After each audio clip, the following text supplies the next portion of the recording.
The morning Elias Monroe found Clara Holt at Devil's Creek, she was more dead than alive, her body broken by the very people who called themselves family. In the unforgiving Texas frontier of 1873, some wounds cut deeper than flesh, and some prisons had no bars.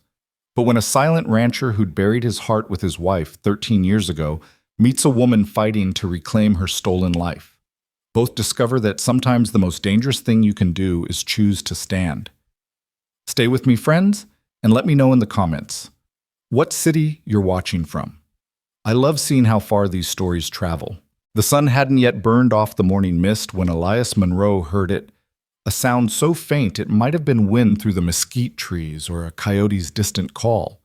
But after 13 years of silence on his ranch, 13 years of hearing nothing but cattle and wind and his own breathing, Elias knew the difference between the natural sounds of Texas hill country and something that didn't belong. He reined in his horse, a sturdy bay mare named Dulcie, who'd been his only reliable companion since Martha died. The sound came again, drifting across the prairie grass like a ghost's whisper. Human, definitely human, and in pain. "Easy, girl," he murmured to Dulcie, though he wasn't sure if he was calming the horse or himself. It had been 3 weeks since he'd even spoken to another person, a brief exchange with Samuel at the general store about feed prices. That was how Elias preferred it. People meant complications. People meant having to feel things he'd spent over a decade learning not to feel. But that sound, it pulled at something deep in his chest, something he thought he'd buried in the small cemetery plot behind the oak tree where Martha lay. He followed the sound down toward Devil's Creek, where the water ran low this time of year, exposing the limestone bones of the earth. The morning light filtered through the cottonwoods, creating dancing shadows that made it hard to see clearly. Then he saw her. At first, Elias thought she was dead. The woman lay crumpled against the creek bank like a broken doll someone had discarded. Her dress, what was left of it, had once been blue, maybe, or green. Now it was torn and muddied beyond recognition. But it was her stillness that struck him most, a stillness that spoke of someone who'd learned that movement brought pain. He dismounted slowly, his boots crunching on the gravel. The woman's eyes flew open green, as spring grass wild with terror. "Please," she whispered, her voice raw. "Please, no more." Elias stopped holding his hands where she could see them. "I'm not going to hurt you, ma'am." The words felt rusty in his throat. When was the last time he'd tried to comfort anyone? "My name's Elias Monroe. This is my land. You're safe now." She tried to sit up, gasped, and fell back. That's when he saw the bruises, purple and yellow landscapes painted across her arms, her throat disappearing beneath the torn fabric of her dress. Someone had done this deliberately, methodically. This wasn't the work of bandits or drifters. This was personal. "Can you tell me your name?" he asked, shrugging off his coat. He moved slowly, telegraphing every movement as he approached the way he would with a spooked horse. "Clara," she managed. "Clara Holt." The name meant nothing to him, but the way she said it, like she was reminding herself who she was, told him everything he needed to know about what she'd been through. He draped his coat over her shoulders, and she flinched at first, then pulled it tight around herself like armor. "We need to get you somewhere safe. Can you ride?" I don't know. They said I'd never." She stopped, her jaw clenching. "Yes, I can ride." It took some doing to get her on Dulcie. Every movement brought a barely suppressed whimper of pain, but she never complained, never asked him to stop. Elias walked alongside, leading the mare at the slowest pace she'd probably ever walked, every step measured and careful. "Where are you taking me?" Clara asked after they'd gone about a quarter mile. "My ranch. It's not far." "Your wife died 13 years ago." The words came out flat, matter of fact. He'd learned to say them that way to drain them of their power to cut. Clara was quiet for a long moment. Then so softly, he almost missed it. "I'm sorry." Strange how those 2 words from a stranger could still catch him off guard. The ranch house came into view, a modest 2-room cabin he'd built with his own hands when he and Martha had first claimed this land. It looked exactly as it had the day she died, because Elias had changed nothing. Her garden tools still leaned against the porch. Her rocking chair still sat by the window. Even her apron still hung on the peg by the door, though sun and time had faded it to the color of old bones. "It's not much," he said, helping Clara down from the horse. "It's perfect," she breathed, and he heard something in her voice he recognized the relief of someone who'd found sanctuary. Inside the cabin was spare, but clean. Elias didn't accumulate things. He'd learned that possessions were just more to lose. But Martha's touches remained: the quilt she'd made their first winter here, the curtains she'd sewn from flour sacks, the china teacup on the mantel, the one with the hairline crack that she'd refused to throw away. "You need food," he said, suddenly aware that he was out of his depth, "and water, and those wounds need tending." "I can manage," Clara said, but when she tried to take a step, her knees buckled. Elias caught her before she hit the floor, and for a moment they were close enough that he could see the pattern of fingerprint bruises on her throat. "Who did this to you?" The question came out harder than he'd intended. Clara's green eyes met his, and in them he saw a resolve that matched the steel he'd built around his own heart. "My husband's family, the Holts, after William died, they said I belonged to them, that I was family property just like the cattle in the land." Elias felt something cold settle in his chest. He'd heard of such things, families that treated their women like livestock, especially out here where law was scarce and might made right. "You don't belong to anyone. Try telling them that." She laughed, but it was a bitter sound. "They have money." "Influence. The sheriff in town is married to their cousin, who's going to stop them." The answer rose in Elias before he could stop it. "I will." Clara stared at him. "You don't even know me." "I know enough." He settled her in the chair by the fireplace. Martha's chair, though he didn't tell her that, and went to fetch water and clean cloth. His medical supplies were basic, meant for treating horse injuries and the occasional cut or scrape. But Martha had taught him a thing or two about tending wounds back when they dreamed of children who never came. "This might hurt," he warned, dabbing at a particularly nasty cut on her arm. "Can't hurt worse than—" She bit off the words, but he could fill in the rest. As he worked, Clara told him pieces of her story.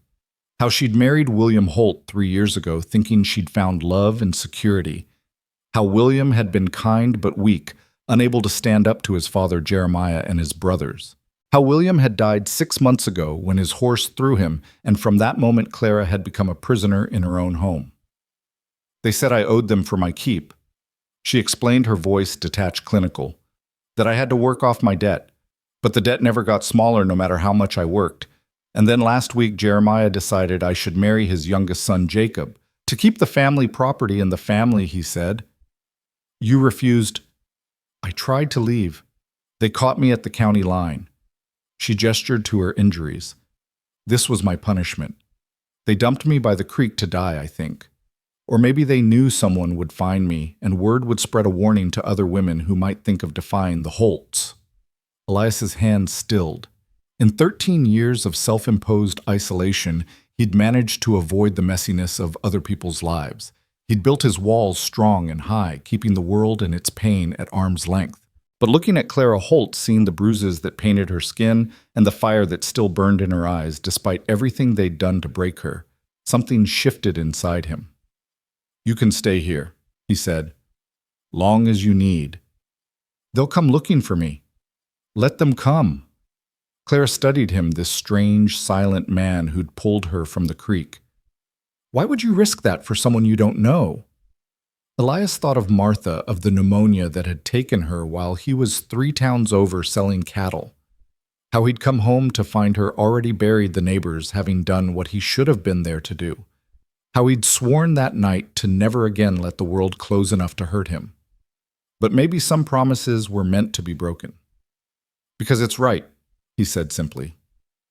That night Elias made up a bed for Clara in the main room while he took his bedroll to the lean-to he used for storage. He lay awake listening to the unfamiliar sound of another person breathing in his space. Several times he heard her crying out in her sleep, and each time he had to stop himself from going to her. She needed rest more than comfort from a stranger. The next morning he woke to find her standing by the stove trying to light a fire with her injured hands. "You should be resting," he said. "I don't take charity," she replied. And there was that steel again. "If I'm staying here, I work." You can barely stand. Then I'll sit and work." She turned to face him, and in the morning light he could see new bruises, blooming ones that had been hidden yesterday. "Mr. Monroe, I need you to understand something. For 2 years they tried to break me. They tried to make me into nothing, into property. The only thing that kept me whole was the promise I made to myself that if I ever got free, I'd never be helpless again. So please let me contribute." Elias nodded slowly. "All right, but we do it smart. You rest when you need to, and you call me Elias." "Elias?" She tested the name, then offered a small smile, the first he'd seen from her. It transformed her face, hinting at who she might have been before the Holts got their hands on her. Over the next few days, they developed a rhythm. Clara insisted on cooking, though her bruised ribs made every movement painful. Elias tended the cattle and horses, always keeping an eye on the horizon for riders. In the evenings, they ate in companionable silence, two damaged souls who understood that sometimes words were too much, but the peace couldn't last. On the 4th day, Elias rode into town for supplies. The moment he entered Thompson's general store, he knew something was wrong. Conversation stopped. Eyes followed him. "Elias," Samuel Thompson greeted him, but his usual friendliness was strained. "Heard you got yourself a visitor out at your place. News travels fast. Faster when the Holts are spreading it." Samuel leaned across the counter, lowering his voice. "They're saying you're harboring their property, that the woman belongs to them legal and proper. She's a free woman." "That's not how they tell it. They say she's addled, touched in the head since William died. Say they're her legal guardians." Elias felt his jaw clench. "She's no more addled than you or me." "I'm not saying I believe them," Samuel said quickly. "But Elias, you know how things work here. The Holts own half the county. The sheriff, the judge, they're all in Jeremiah's pocket. You sure you want to take them on?" "I'm not taking anyone on. I'm just giving a hurt woman a place to heal." Samuel sighed. "Just be careful. Jeremiah Holt's not a man who likes being defied." Elias gathered his supplies quickly, noting how other customers avoided his eyes. As he loaded his wagon, he overheard 2 men talking by the saloon. "Sibo kui da, say she's his whore now," one said. The hermit finally got lonely enough to take Holt's leavings. "Bet Jeremiah's fit to be tied. He don't like people touching what's his." Elias's hands tightened on the reins, but he forced himself to drive away. Getting into a fight would only make things worse for Clara. When he got back to the ranch, he found her in the garden pulling weeds from around Martha's long-dead rose bushes. She'd wrapped her ribs with strips torn from an old sheet, and her movements were careful but determined. "You shouldn't be—" "I know what they're saying," she interrupted, not looking up. "About us. About me." "It doesn't matter what they say." She stood then, dirt on her hands and that fierce light in her eyes. "It does matter. Your reputation?" "Died with my wife," he finished. "I've been the crazy hermit for 13 years, Clara. Nothing they say now can hurt me. But they can hurt you in other ways. The Holts don't just use words when they want something." As if to prove her point, 3 days later, riders appeared on the horizon. Elias saw them coming from the north pasture, 5 men moving with the casual confidence of those who expected no resistance. He recognized Jeremiah Holt in the lead, a man in his 60s with the bearing of someone who'd never been told no. Elias made it back to the cabin before them, finding Clara at the window, her face pale. "It's them," she said. "I know. You stay inside." "Elias, please." He grabbed his rifle from above the door. "Let me handle this." He met them in the yard, the rifle resting easy in his hands, not quite pointing at them, but ready. Jeremiah Holt dismounted like he owned the place, his 4 sons spreading out behind him. The youngest Jacob barely looked 20, with nervous eyes that darted between his father and the cabin. "Mr. Monroe," Jeremiah said, touching the brim of his hat in mock politeness, "I believe you have something that belongs to me." "Don't recall taking anything of yours." "The woman, Clara. She's family, and she's not well. Been touched since my eldest died, God rest him. We've come to take her home where she can get proper care." "Seems to me she's getting proper care right here." Jeremiah's friendly mask slipped a notch. "Now we can do this easy or hard. But that woman is coming with us. She's my daughter by law, and I have a responsibility to see to her welfare. Funny way of showing it, those bruises she's carrying. She hurt herself, one of the other sons said, Thomas Elias thought. Got confused, fell down the stairs. Must have been a lot of stairs. Jeremiah stepped forward. Listen here, Monroe. I'm trying to be neighborly about this. But that woman has a debt to our family. She ate our food, lived under our roof. By rights, she owes us 3 years' labor. Now I'm willing to forget all that if she comes home peaceful-like. And if she doesn't want to come, what she wants doesn't matter. She's not capable of making decisions in her state of mind. I am perfectly capable of making my own decisions. Everyone turned. Clara stood in the doorway, her chin raised despite the visible trembling in her hands. She'd changed into one of Martha's dresses that Elias had given her, simple brown calico that somehow made her look stronger, more solid. Clara, darling, Jeremiah said, his voice going soft and paternal, you've had us so worried. Come on now, let's get you home. That place was never my home, Clara said. It was my prison, and I'm not going back. You're confused. I'm clear as I've ever been. She stepped out onto the porch, moving to stand beside Elias. I choose to stay here. Jacob Holt shifted uncomfortably in his saddle. Pa, maybe we should… Quiet, boy, Jeremiah snapped. Then to Clara, you'd rather be this man's whore than a respectable widow in your family home. Clara didn't flinch. I'd rather be free in a barn than a slave in a mansion. The words hung in the air like a challenge. Elias saw Jeremiah's hand twitch toward his gun, and he shifted the rifle slightly, just enough to make his point. This isn't over, Jeremiah said finally. The law's on our side. Sheriff Patterson will be hearing about this. Then Sheriff Patterson knows where to find us, Elias replied. The Holts mounted up, but before they left, Jeremiah looked back. You're making a mistake, Monroe. I offered to handle this friendly. Next time, I won't be so generous. After they were gone, Clara's legs gave out. Elias caught her, guided her to the porch steps. You didn't have to come out, he said. Yes, I did. She was shaking now, adrenaline leaving her system. If I hadn't, they'd have thought you were keeping me against my will. This way, they know it's my choice. They'll be back. I know. She looked up at him, and he was struck again by those green eyes, by the strength in them despite everything. Elias, you need to know what you're risking. The Holts have destroyed men for less than this. They burned out the Hendersons when they wouldn't sell water rights. They had Tom Martinez arrested on false charges when he outbid them for cattle contracts. I'm not the Hendersons or Tom Martinez. No, she agreed. You're something they haven't encountered before. A man with nothing left to lose. But that wasn't true anymore, Elias realized with a start. Somewhere in the past week, without meaning to, he'd found something to protect, something to fight for. That night, neither of them slept well. Elias took turns walking the perimeter, watching for riders in the darkness. Clara sat by the window with a kitchen knife in her lap, her knuckles white around the handle. Tell me about her, Clara said suddenly, near midnight. Who? Martha, your wife. Elias was quiet for so long, Clara thought he wouldn't answer. Then, she was everything I wasn't, warm where I was cold, talkative where I was silent. She could make anything grow, plants, animals, people. She had this laugh that… He stopped, cleared his throat. She would have liked you. How do you know? Because she always stood up for people who couldn't stand for themselves. Used to drive me crazy how she'd take in every stray dog's cats that boy from town whose paw drank too much.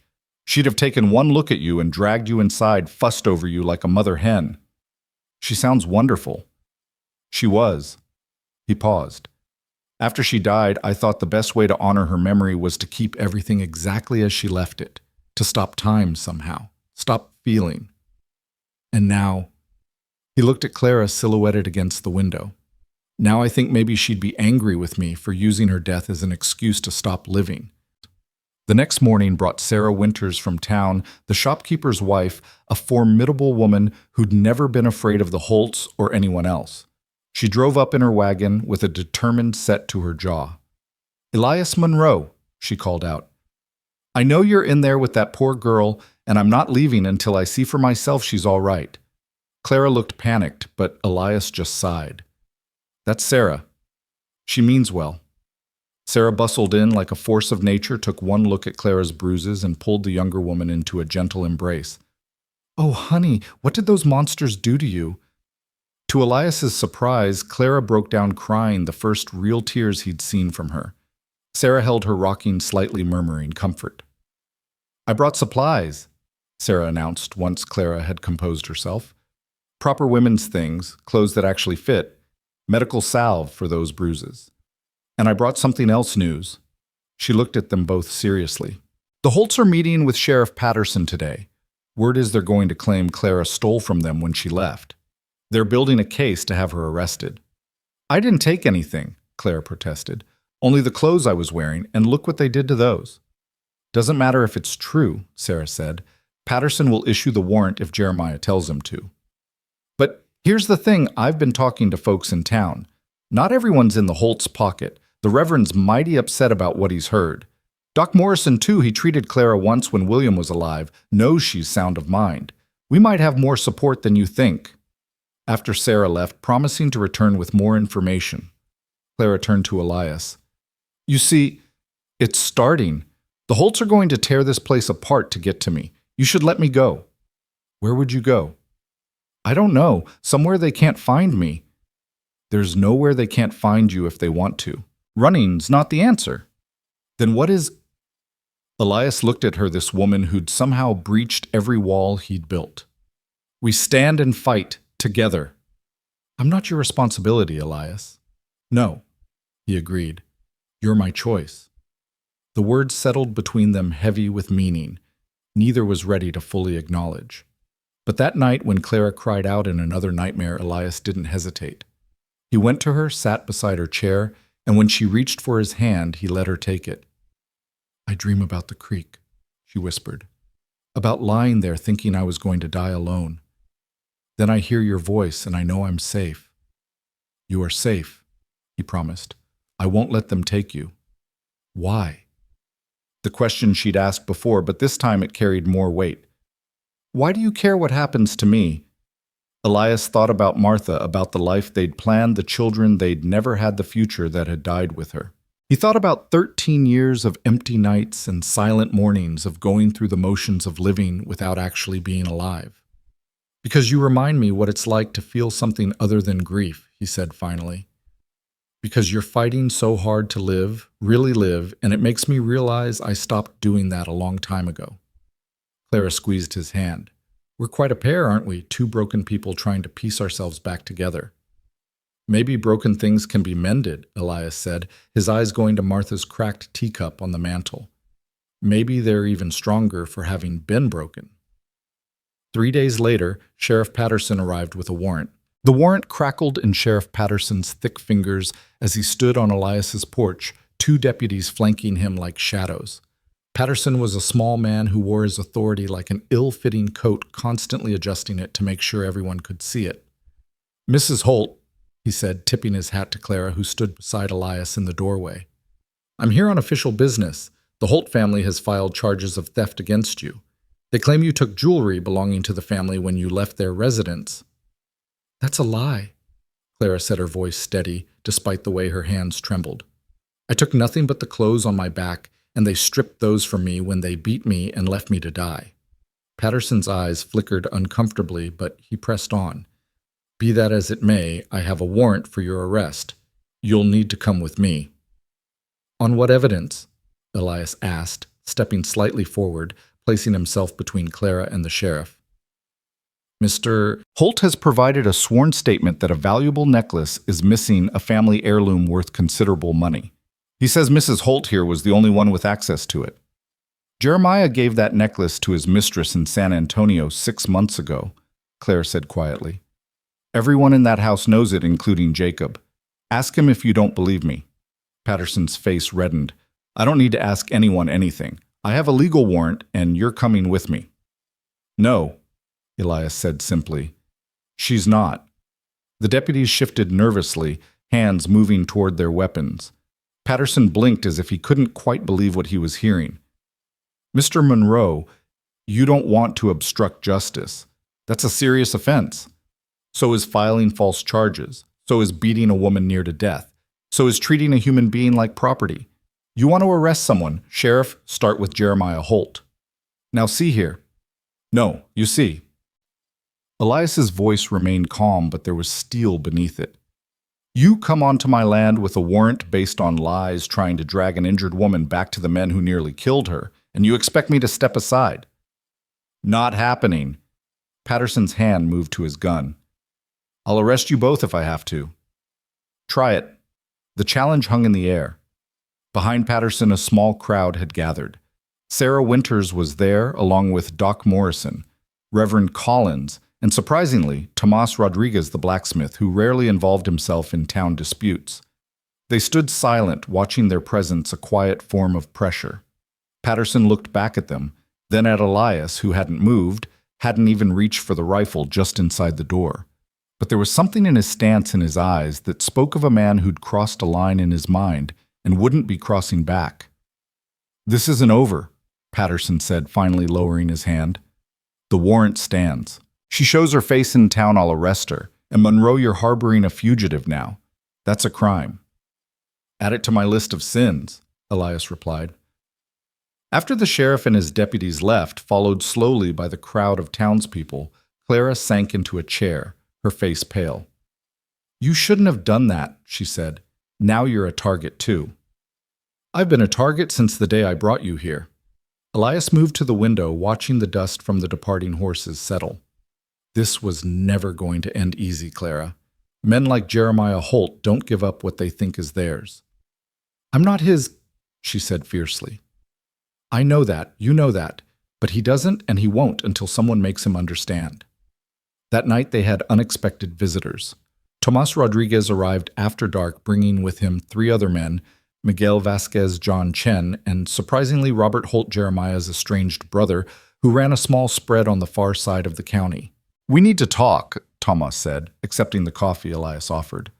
What happened today with Patterson, it's got folks stirred up. Some think you're in the right. Some think you're causing trouble that'll blow back on all of us. And what do you think? Elias asked. I think, Tomas said slowly, that a man who beats a woman and then uses the law to drag her back isn't a man who should have that kind of power. Robert Holt spoke up, his voice rough with years of cigarettes and whiskey. My brother's been a bastard his whole life. Our daddy was the same. They think money and land give them the right to own people. He looked at Clara. I'm sorry for what they done to you, girl. William was a good boy, but weak. Took after his mama that way. She died young, too, couldn't take living with Jeremiah. Why are you here? Clara asked. Because it's time someone stood up to him, Robert said. I've watched him run roughshod over this county for 20 years. But this what he's doing to you, it's too much. I got daughters of my own. What happens if someday Jeremiah decides one of them belongs to him? Miguel Vasquez leaned forward. We're not saying we're going to fight the Holts outright, but if you need help if things get bad, you send word. We'll come. After they left, Elias found Clara standing by Martha's grave behind the house. The moon was full, casting everything in silver light. Your wife is buried here, she said. It wasn't a question. Yes. You must have loved her very much to keep yourself locked away all these years. Elias stood beside her, looking at the simple wooden cross he'd made 13 years ago. I did. But somewhere along the way, I stopped mourning her and started hiding behind her memory. It was easier than living. And now there's you.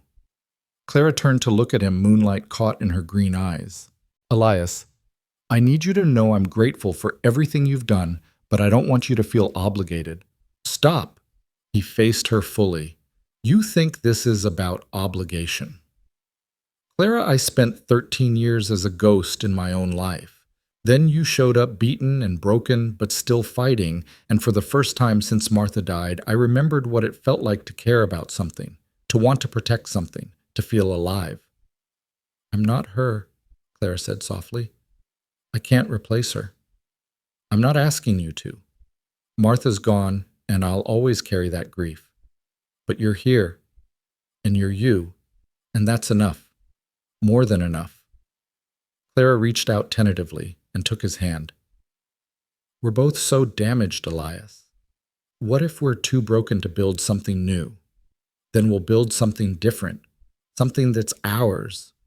They stood there in the moonlight, two wounded souls finding comfort in shared silence, unaware that 3 miles away Jeremiah Holt was meeting with Judge Crawford planning their next move. The news came with Sarah Winters 2 days later. She arrived mid-morning, her wagon loaded with supplies and her face grim. "They've set a hearing," she announced without preamble. Judge Crawford's agreed to review Clara's mental state and determine if she needs a legal guardian. If he rules in Jeremiah's favor, Clara becomes his ward and he can force her back legally. "Crawford's in Jeremiah's pocket," Elias said. "Everyone knows that." "Maybe," Sarah agreed. "But the hearing's public. The whole town will be watching. And Elias people are talking. What Jeremiah did to Clara, leaving her by that creek, folks are disturbed by it. Even some who usually side with the Holts are having second thoughts." "When's the hearing?" 3 days, and there's more. Sarah pulled out a document. "Reverend Collins found this in the church records. It's Clara and William's marriage certificate, but look at the witness signatures." Clara took the paper, her face paling. "These are forged. Neither of these people were at our wedding." "Which means," Sarah said meaningfully, "that Jeremiah has been falsifying documents for a while. If we can prove that, it might cast doubt on anything else he presents to the judge." That afternoon, while Elias was checking the fence line, he spotted riders approaching not the aggressive charge of the Holts, but a single figure riding slowly, uncertainly. As the rider got closer, Elias recognized Jacob Holt, Jeremiah's youngest son. Elias met him with his rifle visible, but not raised. "Lost boy?" Jacob dismounted, his hands held away from his weapons. He was young, maybe 21, with his mother's softer features rather than his father's harsh angles. "I need to talk to Clara, he said. "She doesn't want to talk to you." "Please, I need to warn her." Against his better judgment, Elias brought the boy to the house. Clara went rigid when she saw him, her hand going to the kitchen knife on the counter.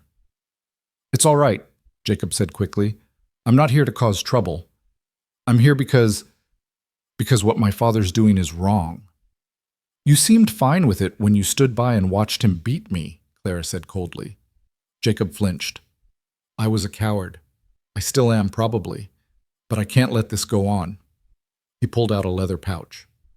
"My father plans to present these at the hearing letters supposedly from you to another man suggesting you were unfaithful to William. They're forgeries, but good ones. He paid a man in Austin to write them." Clara took the pouch with shaking hands. "Why are you telling us this?" "Because my mother died when I was 10, and nobody ever talked about why. But I remember the bruises, I remember the crying, and I remember the day she tried to leave and my father brought her back." Jacob's voice broke. "She died 2 months later. Everyone said it was an accident, that she fell down the stairs. But I saw him push her." The confession hung heavy in the air. Clara's expression softened slightly. "If you testify to that," Elias began. "I can't," Jacob said quickly. "I'm still a coward, Mr. Monroe, but I can try to help in other ways. There's going to be trouble at the hearing. My father's bringing in men from San Antonio, guns for hire. He plans to make an example of both of you if the judge doesn't rule his way." "Let him try," Elias said. "You don't understand. These aren't ranch hands with pistols. These are killers. Men who've done this kind of work before." Jacob stood to leave, then turned back. "There's something else. My father's been asking about your wife, Mr. Monroe, about how she died. He's looking for leverage." After Jacob left, Clara was quiet for a long time. Finally, she said, "We should run. Tonight. Head for Mexico or California, somewhere they can't follow." "Is that what you want?" "No," she admitted. "I'm tired of running, but I don't want you to die for me either. I'm not planning on dying, but I'm not running either. This is our home, Clara. We make our stand here." That night, neither of them slept.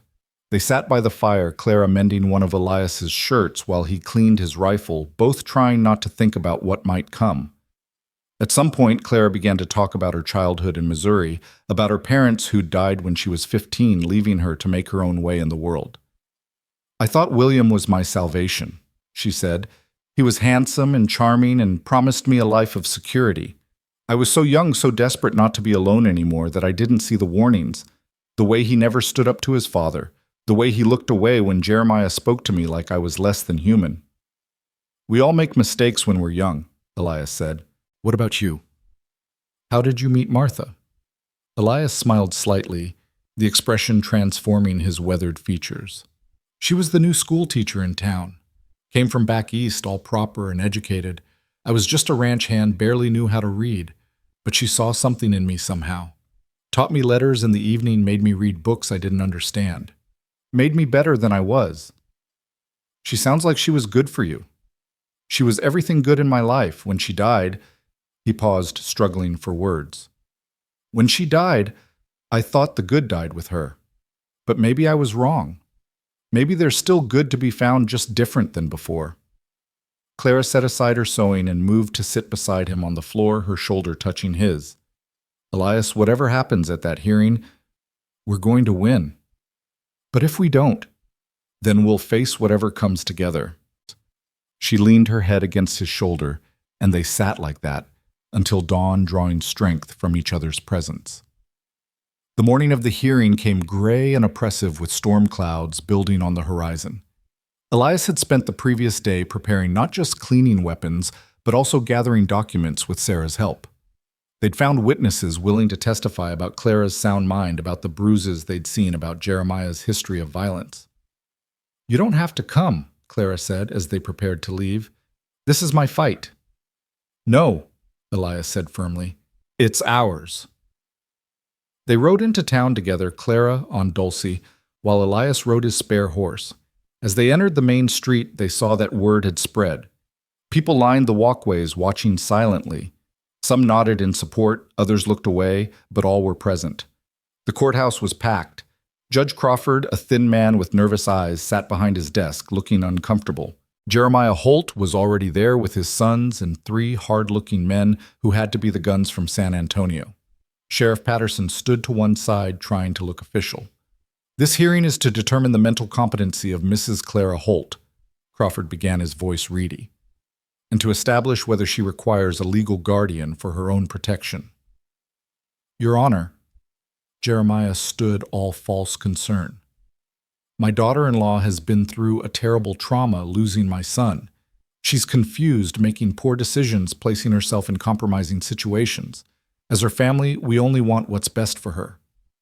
And what's best for her is being beaten, Doc Morrison called out from the gallery. Because I examined her injuries, Judge.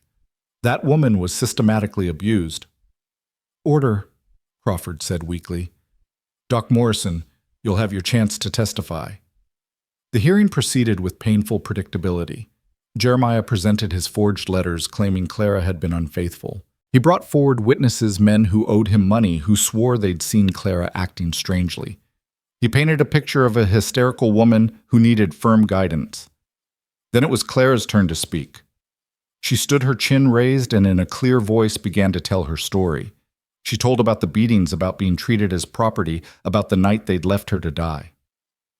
She spoke without tears, without drama, just simple truth that rang through the courtroom. Your Honor, she concluded, I am not mad. I am not hysterical. I am a woman who wants to be free. If that makes me incompetent in the eyes of the law, then the law is what needs changing, not me. The courtroom erupted in murmurs. Crawford banged his gavel, but the damage was done. Clara had spoken to something deeper than law. She'd spoken to conscience. Sarah Winters stood next. Your Honor, I've brought something you need to see. She produced a ledger. This is from the bank in Austin.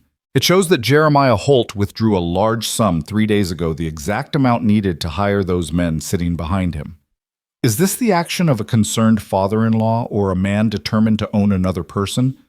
Jeremiah's face went red. How dare you? I dare because it's right, Sarah shot back, and because someone needs to. One by one, others stood to speak. Reverend Collins testified about Clara's sound mind and good character. Tomas Rodriguez spoke about seeing her bruises. Even Robert Holt stood despite his brother's furious glare and confirmed that violence was common in the Holt household. Judge Crawford looked increasingly uncomfortable. This wasn't going according to plan. The whole town was watching, and the testimony was damning. I need time to consider. he said finally. We'll reconvene tomorrow for my decision. As people filed out, one of Jeremiah's hired guns bumped into Elias hard. Tomorrow's going to be interesting, the man said quietly. One way or another. That night, Elias and Clara didn't go back to the ranch. Sarah insisted they stay at her house in town, along with several others who'd testified. Safety in numbers, she said. But Elias couldn't shake the feeling that they were all sitting on a powder keg waiting for someone to light the match. I'm scared, Clara admitted as they sat on Sarah's porch watching the sun set. Good, Elias said. Fear keeps you sharp, but don't let it paralyze you. How do you do it? Stay so calm. I'm not calm. I'm terrified. Terrified of losing you. Terrified of failing you, like I failed Martha. You didn't fail her. I wasn't there when she needed me. I was off selling cattle, chasing money we didn't really need. If I'd been home, you'd have likely died too, Clara said gently. Elias' pneumonia took half the county that winter. You couldn't have stopped it. Maybe, but I could have been there. Could have held her hand. Could have said goodbye. He looked at Clara. That's why I won't leave you to face this alone. Whatever happens tomorrow, we face it together. That night, Clara knocked on the door of the room Sarah had given Elias. Can't sleep either, he asked, letting her in. Every time I close my eyes, I see Jeremiah's face. I see those men he hired. I see violence coming. It might not come to that. You don't believe that any more than I do. She sat on the edge of his bed. Elias, I need to tell you something. These past weeks with you, they've been the first time I've felt like a real person in years. Whatever happens tomorrow, I want you to know that you gave me that. You gave me back myself. Clara. No, let me finish. I know we're both damaged. I know we both have ghosts. But I also know that when I'm with you, I feel safe. I feel valued. I feel things I thought I'd never feel again. Elias sat beside her, took her hand. So do I. If we survive tomorrow. When we survive tomorrow. When we survive tomorrow. She corrected with a small smile. What then? What happens to us? Whatever we want to happen. We write our own story, Clara. Nobody else gets to write it for us. She leaned against him, and he put his arm around her. They stayed like that until dawn, two people preparing to face whatever came no longer alone. The courthouse was even more packed the second day. Judge Crawford looked like he hadn't slept, and Jeremiah's expression was thunderous. The hired guns were positioned strategically around the room. I've reached my decision, Crawford began, his voice shaking slightly. The testimony presented has been conflicting. While Mrs. Holt appears to be of sound mind, currently, the evidence of past instability coupled with her recent erratic behavior suggests she would benefit from oversight. Clara's heart sank. Elias's hand moved to his gun. However, Crawford continued, and the room held its breath. I cannot in good conscience remand her to the Holt family, given the testimony about violence in that household. Therefore, I'm appointing a neutral guardian. No. Clara stood up. Your Honor, I reject your decision. Crawford blinked. You can't reject a legal ruling. I can when it's based on lies and corruption. Clara pulled out a document. This is a contract of employment between myself and Mr. Monroe dated the day after he found me. According to state law, an employed woman maintaining her own residence cannot be placed under guardianship against her will unless proven dangerous to herself or others. Has anyone presented evidence that I'm dangerous? The courtroom buzzed. Crawford looked to Jeremiah, who was standing now, his face purple with rage. This is ridiculous, Jeremiah snarled. The contract's obviously fake. Unlike the letters you presented, Clara shot back. Unlike the witnesses you paid, you little enough. Crawford banged his gavel. Mrs. Holt, this contract is legally binding and properly witnessed, Reverend Collins interrupted, standing. I signed it myself along with Mrs. Winters. Crawford was trapped. The law was clear and the whole town was watching. If he ruled against Clara now, his corruption would be obvious. Case dismissed, he said weakly. The courtroom erupted. Some cheered, others shouted in anger. Jeremiah Holt pushed through the crowd toward Clara, his hand reaching for her, but Elias was there, stepping between them. It's over, Holt. You lost. This isn't over, Jeremiah hissed. Not by a long shot. You think you've won. You've just signed your death warrant, both of you. That night the barn burned. Elias woke to the smell of smoke and the sound of horses screaming. He ran outside to find the barn fully engulfed flames reaching toward the dark sky. Clara was already there trying to lead the terrified horses out. Get back, Elias shouted, rushing to help. Together they managed to save the horses, but the barn was lost. As they stood watching it burn, both of them covered in soot and ash, they heard riders approaching. It was Tomas Rodriguez and several other men from town. We saw the flames, Tomas said. The Holts. Who else? Elias said grimly. This has to stop, Miguel Vasquez said. They can't just burn out anyone who stands up to them. But even as the men talked about justice and standing together, Elias knew the truth. This was just the beginning. Jeremiah Holt had made his move, and now it was war. As dawn broke over the smoldering remains of the barn, Clara found Elias standing alone, staring at the destruction. I'm so sorry, she said. This is because of me. No, he said firmly, turning to her. This is because Jeremiah Holt is a monster who believes he owns the world. But he's wrong, and we're going to prove it. How? Elias looked at her, this woman who'd survived so much, who'd stood up in that courtroom and fought for her freedom. By not backing down. By standing together. By showing everyone that fear only has the power we give it. That's going to get us killed. Maybe. But I'd rather die standing with you than live hiding from them. Clara took his soot-stained hand in hers. Then we stand. In the distance, storm clouds gathered, and the first drops of rain began to fall on the burning embers of the barn. Change was coming to the county one way or another. The only question was who would be left standing when it was over. The rain that had started as the barn burned became a downpour by noon, turning the ashes into black mud that clung to everything. Clara stood in what had been the barn's entrance, her dress soaked through, watching Elias salvage what he could from the wreckage. A few tools, some harness leather that had somehow survived, not much else. 13 years of work, he said quietly, pulling a half-melted horseshoe from the debris. Gone in one night. We'll rebuild, Clara said, though she knew how hollow the word sounded. With what money? With what materials? The Holts controlled most of the lumber supply in the county, and after last night, no one would dare sell to them anyway. Mr. Monroe, the voice came from the road.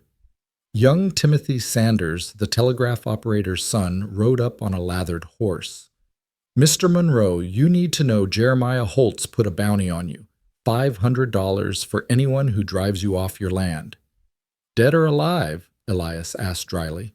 The boy's face paled. He didn't specify sir. After Timothy left, Clara and Elias stood in the rain, the weight of their situation settling over them like a shroud. $500 was more than most men in the county made in 2 years. Every drifter, every desperate ranch hand, every man with a gun and a need for money would be coming for them now. We should go to the sheriff's, Clara said, though she knew how futile that was. Patterson wouldn't lift a finger if Jeremiah shot us both in the middle of Main Street, Elias replied. No, we're on our own. But they weren't, not entirely. That afternoon, Sarah Winters arrived with a wagon full of supplies and something more valuable information.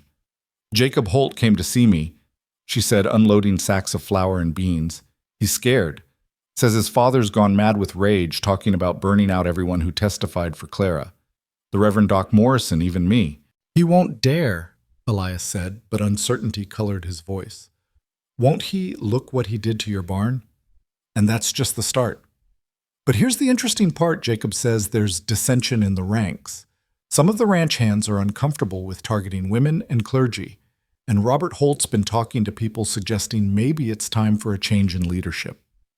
That evening, as they ate the simple meal Clara had prepared from Sarah's supplies, they heard horses approaching.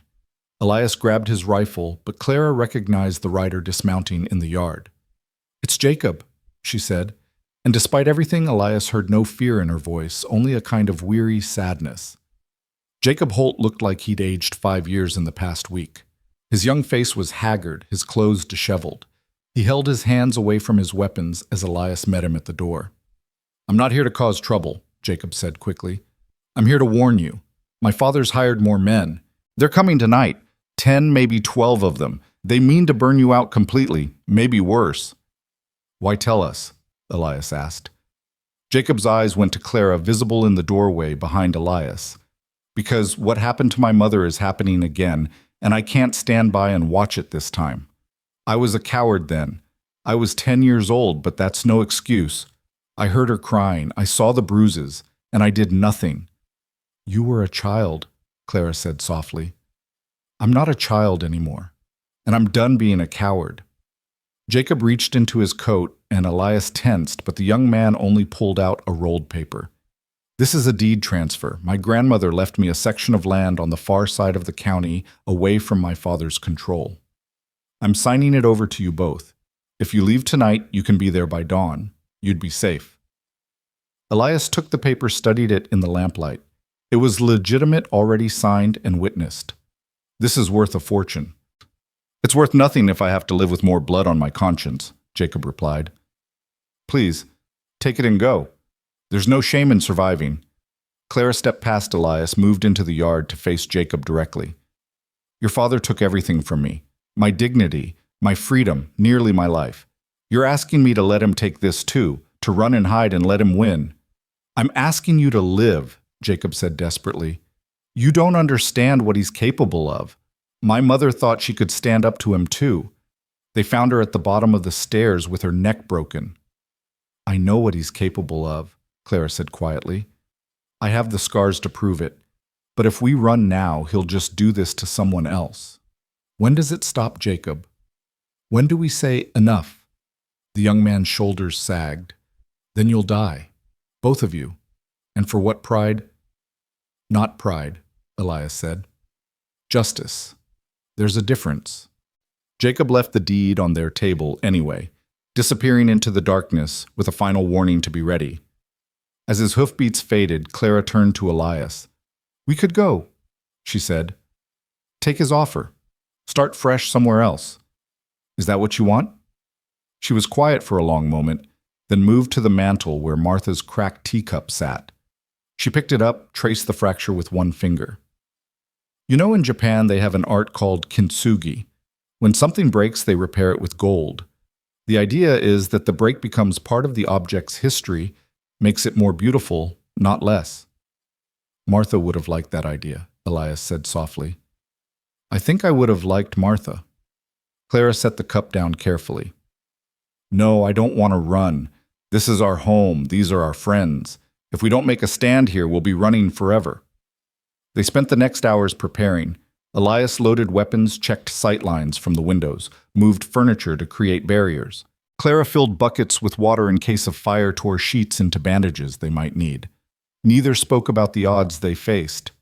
As midnight approached, they heard them coming horses, many of them no longer trying for stealth. Elias positioned himself at the front window with his rifle. Clara took the back with the shotgun, though her hand shook as she held it. "Clara," Elias called softly. "Whatever happens, I want you to know these weeks with you have meant everything. You brought me back to life." "Save the goodbye speeches," she called back, though her voice was thick with emotion. "We're going to survive this." The riders stopped just outside rifle range. Elias could see them in the moonlight, dark shapes against the lighter prairie. Then Jeremiah Holt's voice boomed across the distance. "Monroe, send out the woman and you can live. Keep her and you'll both burn. You've got 1 minute to decide." "Go to hell, Holt," Elias shouted back. "Have it your way." The first torch arced through the air, landing on the porch roof. Then another and another. But the rain from earlier had soaked everything, and the flames struggled to catch. Elias heard cursing from the riders. "Rush them!" someone shouted, and the horsemen charged. Elias fired, fired again. One rider fell, then another. Clara's shotgun boomed from the back. Glass shattered as bullets tore through windows. The air filled with gun smoke and the screams of horses. Then suddenly more gunfire from a different direction. New riders were coming from the east, and they were shooting at Holt's men, not the house. Elias saw Tomas Rodriguez in the lead with Miguel Vasquez and John Chen beside him.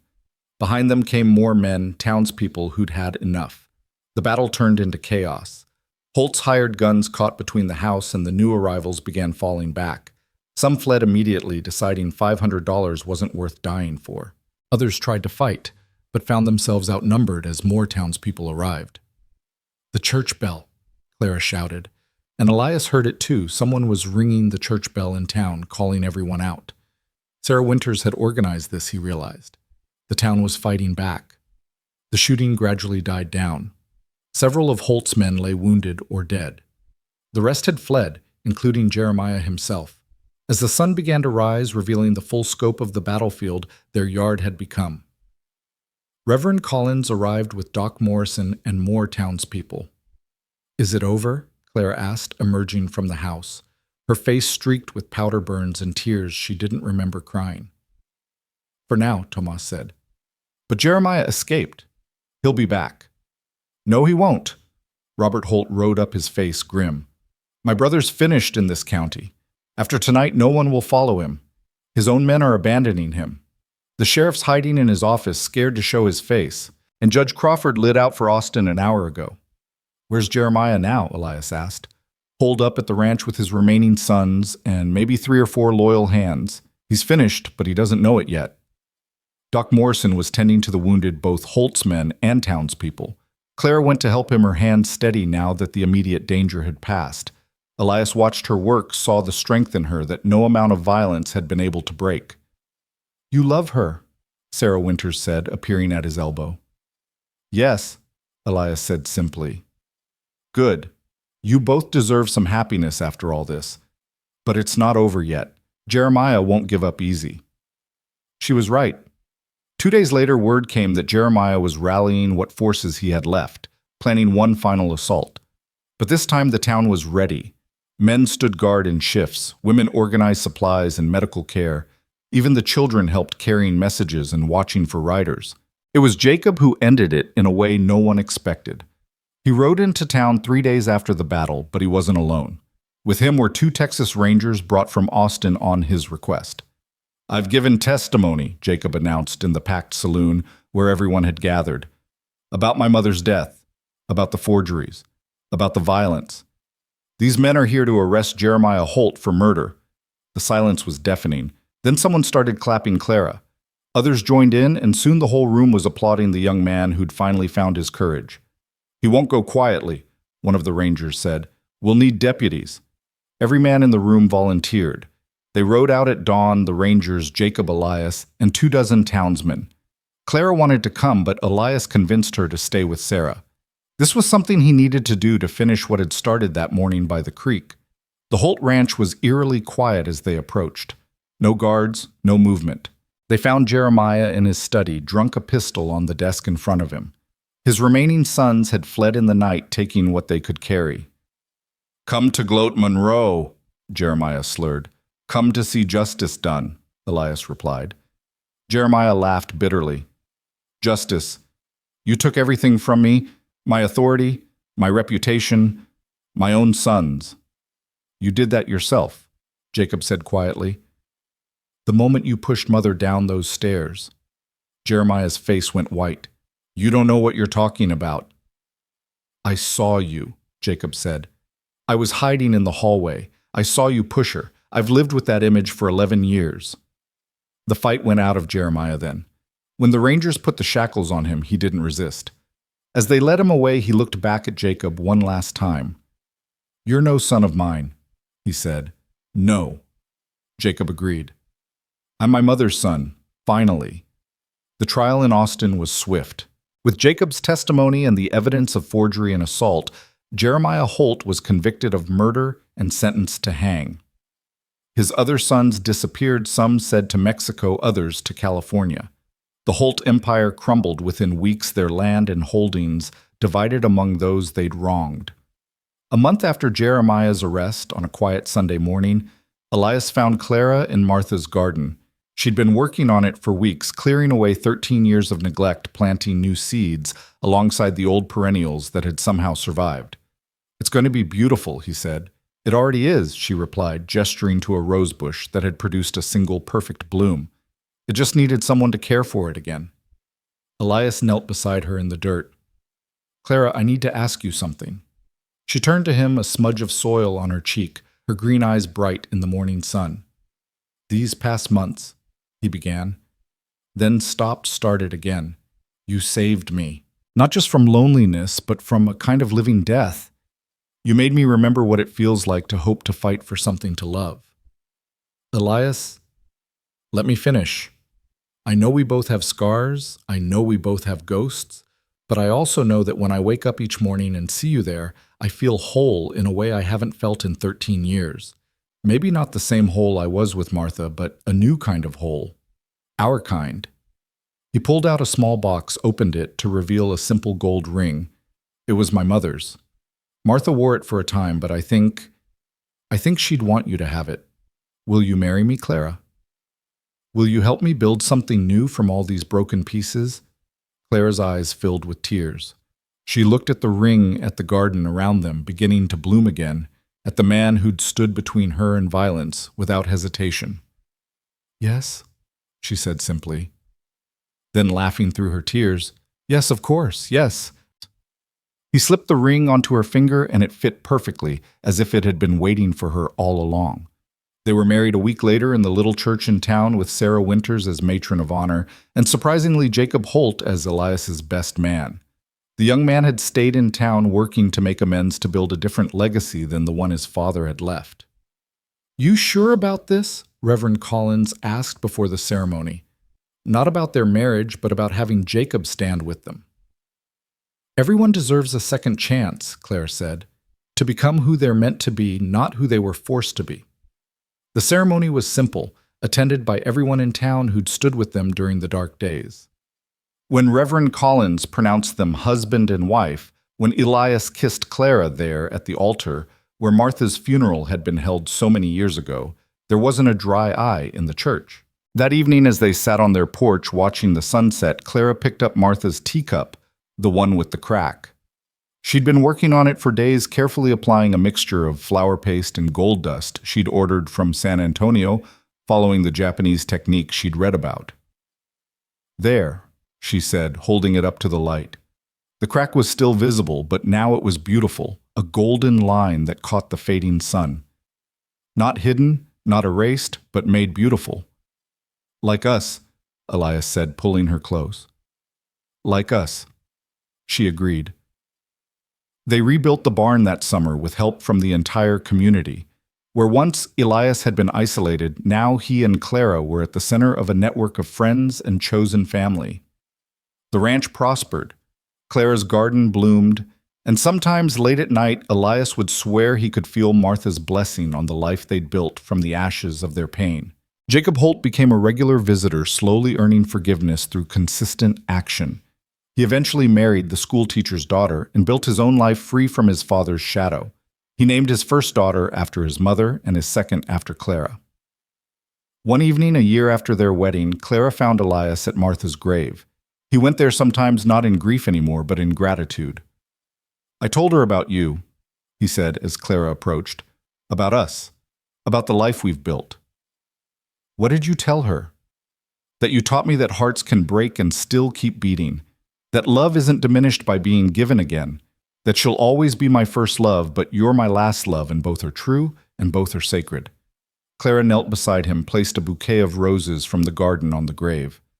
"Thank you," she whispered to the stone, "for loving him first, for making him the man who could save me.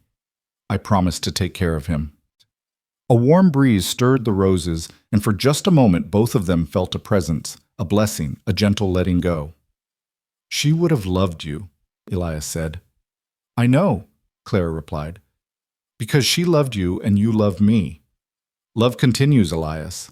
It doesn't end with death or begin with meeting someone new.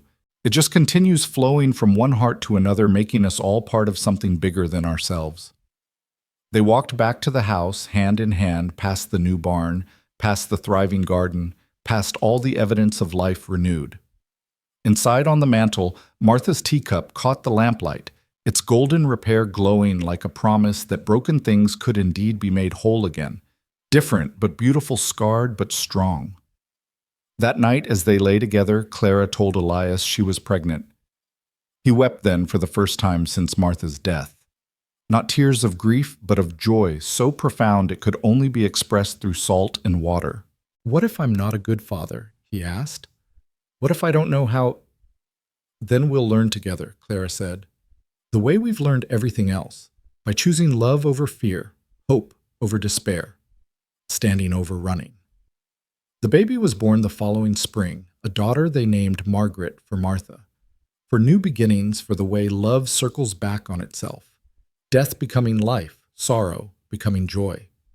Jacob Holt stood as godfather, completing his transformation from entitled son to honorable man. Years passed.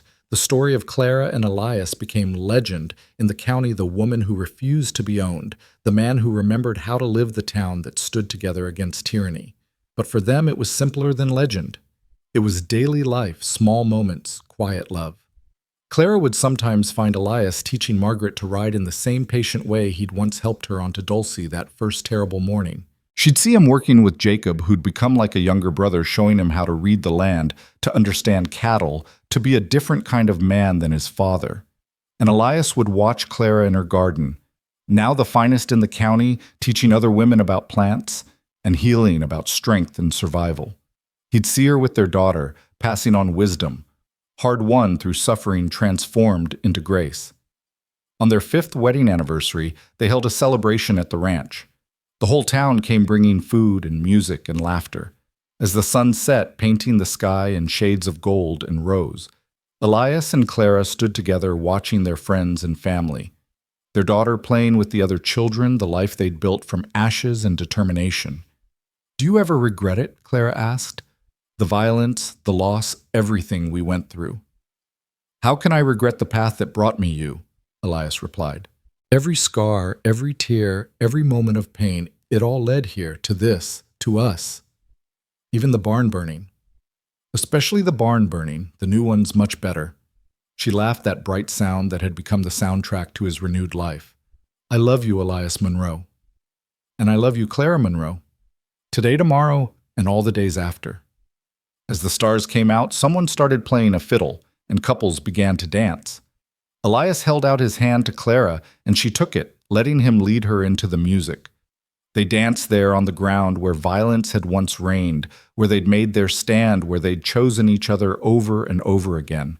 Around them, the community they'd helped forge through crisis spun and laughed and celebrated. Children ran between the dancers, their laughter bright as bells. The night air was sweet with the scent of Clara's roses, blooming wild and free.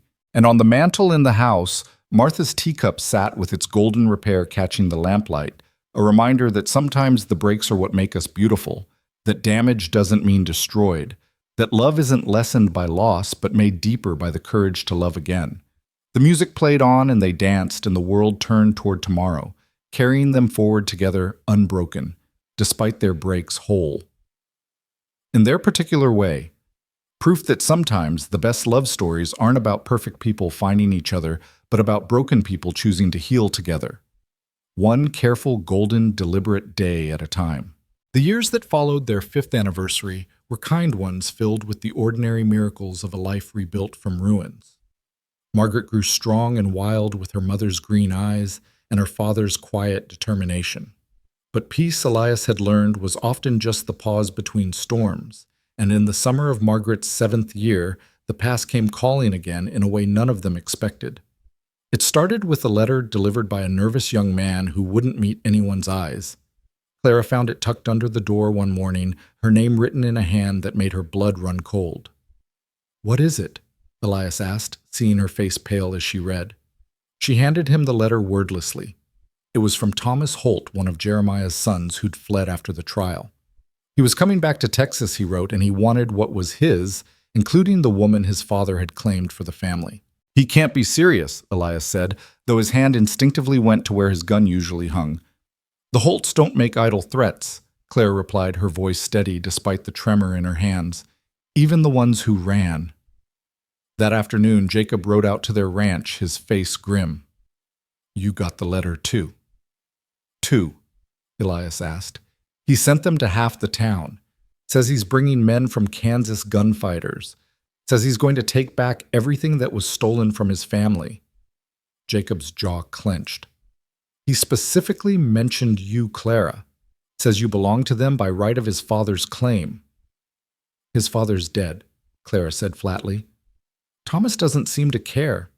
He's been building a reputation up north from what I hear, running cattle raids, intimidation schemes. He's learned from our father's mistakes. He's smarter, more careful, but just as vicious. Margaret ran into the room, then chasing one of the barn cats, and all three adults fell silent. The little girl stopped, sensing the tension. "What's wrong, Mama?" she asked, climbing into Claire's lap. "Nothing, sweetheart. Uncle Jacob just brought some news from town." But Margaret was too much her parents' child to be fooled easily. "Bad news. Complicated news," Elias said, lifting his daughter into his arms. "But nothing for you to worry about. Why don't you go help Sarah in the kitchen? I think she's making those cookies you like." After Margaret left, they sat in heavy silence until Jacob spoke. "We should go to the law." "What law?" Elias asked bitterly. "The new sheriff's better than Patterson, but he's one man. Thomas is bringing an army." "Then we fight," Clara said, and both men turned to look at her. "We fought his father and won. We can do it again." "This is different," Jacob argued. "Thomas learned from what happened here. He won't make the same mistakes. And we're older now, have more to lose." His eyes went meaningfully toward where Margaret had gone. That night, after Margaret was asleep, Elias and Clara stood on their porch, looking out at the land they'd spent 7 years building into something beautiful. "We could leave," Clara said quietly. "Take Margaret and run. Start over somewhere Thomas can't find us." "Is that what you want?" She was quiet for a long moment, then shook her head. "I'm tired of the Holts thinking they own me. First Jeremiah, now Thomas. When does it end?" "When we end it," Elias said. "For good this time." 3 days later, Thomas Holt rode into town with 8 men. They didn't come in guns blazing like his father would have. Instead, they took rooms at the hotel, ate at the restaurant, acted like civilized visitors. But everyone could feel the menace underneath the polite veneer. Thomas himself had changed in the years away. Where he'd once been hot-headed and crude, he was now cold and calculating. He dressed like a gentleman, spoke with educated precision, but his eyes were as dead as his father's had been cruel. He made his first move through the law, just as Jacob had predicted. He filed a claim stating that Clara had been legally bound to the Holt family through a contract his father had made with her late husband, William. He produced documents forged but expertly, so suggesting Clara owed the family 3 years of service that had never been completed. The new judge, Judge Webster, was an honest man, but he was also cautious. He agreed to hear the case despite the town's protests. "This is different from before," Webster told Elias and Clara privately. "These documents look legitimate. Without proof they're forged, I have to consider them." "The proof is that they're lies," Clara said fiercely. "I believe you, Mrs. Monroe, but belief isn't law. You'll need evidence." That night, someone shot at their house. The bullet shattered the kitchen window, missing Clara by inches. Margaret screamed, and Elias grabbed his rifle, but the shooter was already gone. "It's starting," Clara said, holding Margaret tight, just like before. "No," Elias said grimly. "This time, we're not waiting for them to come to us." He rode out that night with Jacob and Tomas Rodriguez, finding Thomas's men camped outside town. They weren't trying to hide, they wanted to be seen, wanted the threat to be known. "Monroe," Thomas called out as they approached. "Come to negotiate." "Come to warn you," Elias replied. "Leave now while you can." Thomas laughed, a sound like ice breaking. "My father was a fool. He let emotion cloud his judgment. I don't have that weakness. Clara belongs to my family. The law says so. And unlike my father, I'll win in court. And if you don't, then I'll win another way. But either way, I'll win." As they rode back, Jacob said quietly, "He means it. He's not driven by rage like father was. This is cold calculation. He thinks he can take everything and make it legal." "Then we need to prove his documents are forged," Elias said. "How? The man who forged them is probably dead or paid off." "Then we find another way." That way came from an unexpected source. Sarah Winters had been corresponding with women in other towns, building a network of information and support. One of her contacts in Kansas had heard of Thomas Holt and his activities there. He's wanted in Kansas, Sarah announced, arriving at the ranch with a stack of papers. Cattle theft, assault, intimidation. There's a warrant for his arrest. That won't matter if he wins the case here first, Clara pointed out. No, but it might matter to Judge Webster, a man wanted for crimes in another state trying to use the law here. That's suspicious enough to throw doubt on everything he presents. They brought the information to Webster, who studied it carefully. This is helpful, but Thomas will claim it's irrelevant to the case at hand. You need something more direct. That something came from Thomas's own men. Not all of them were hardened criminals, some were just desperate men who needed work.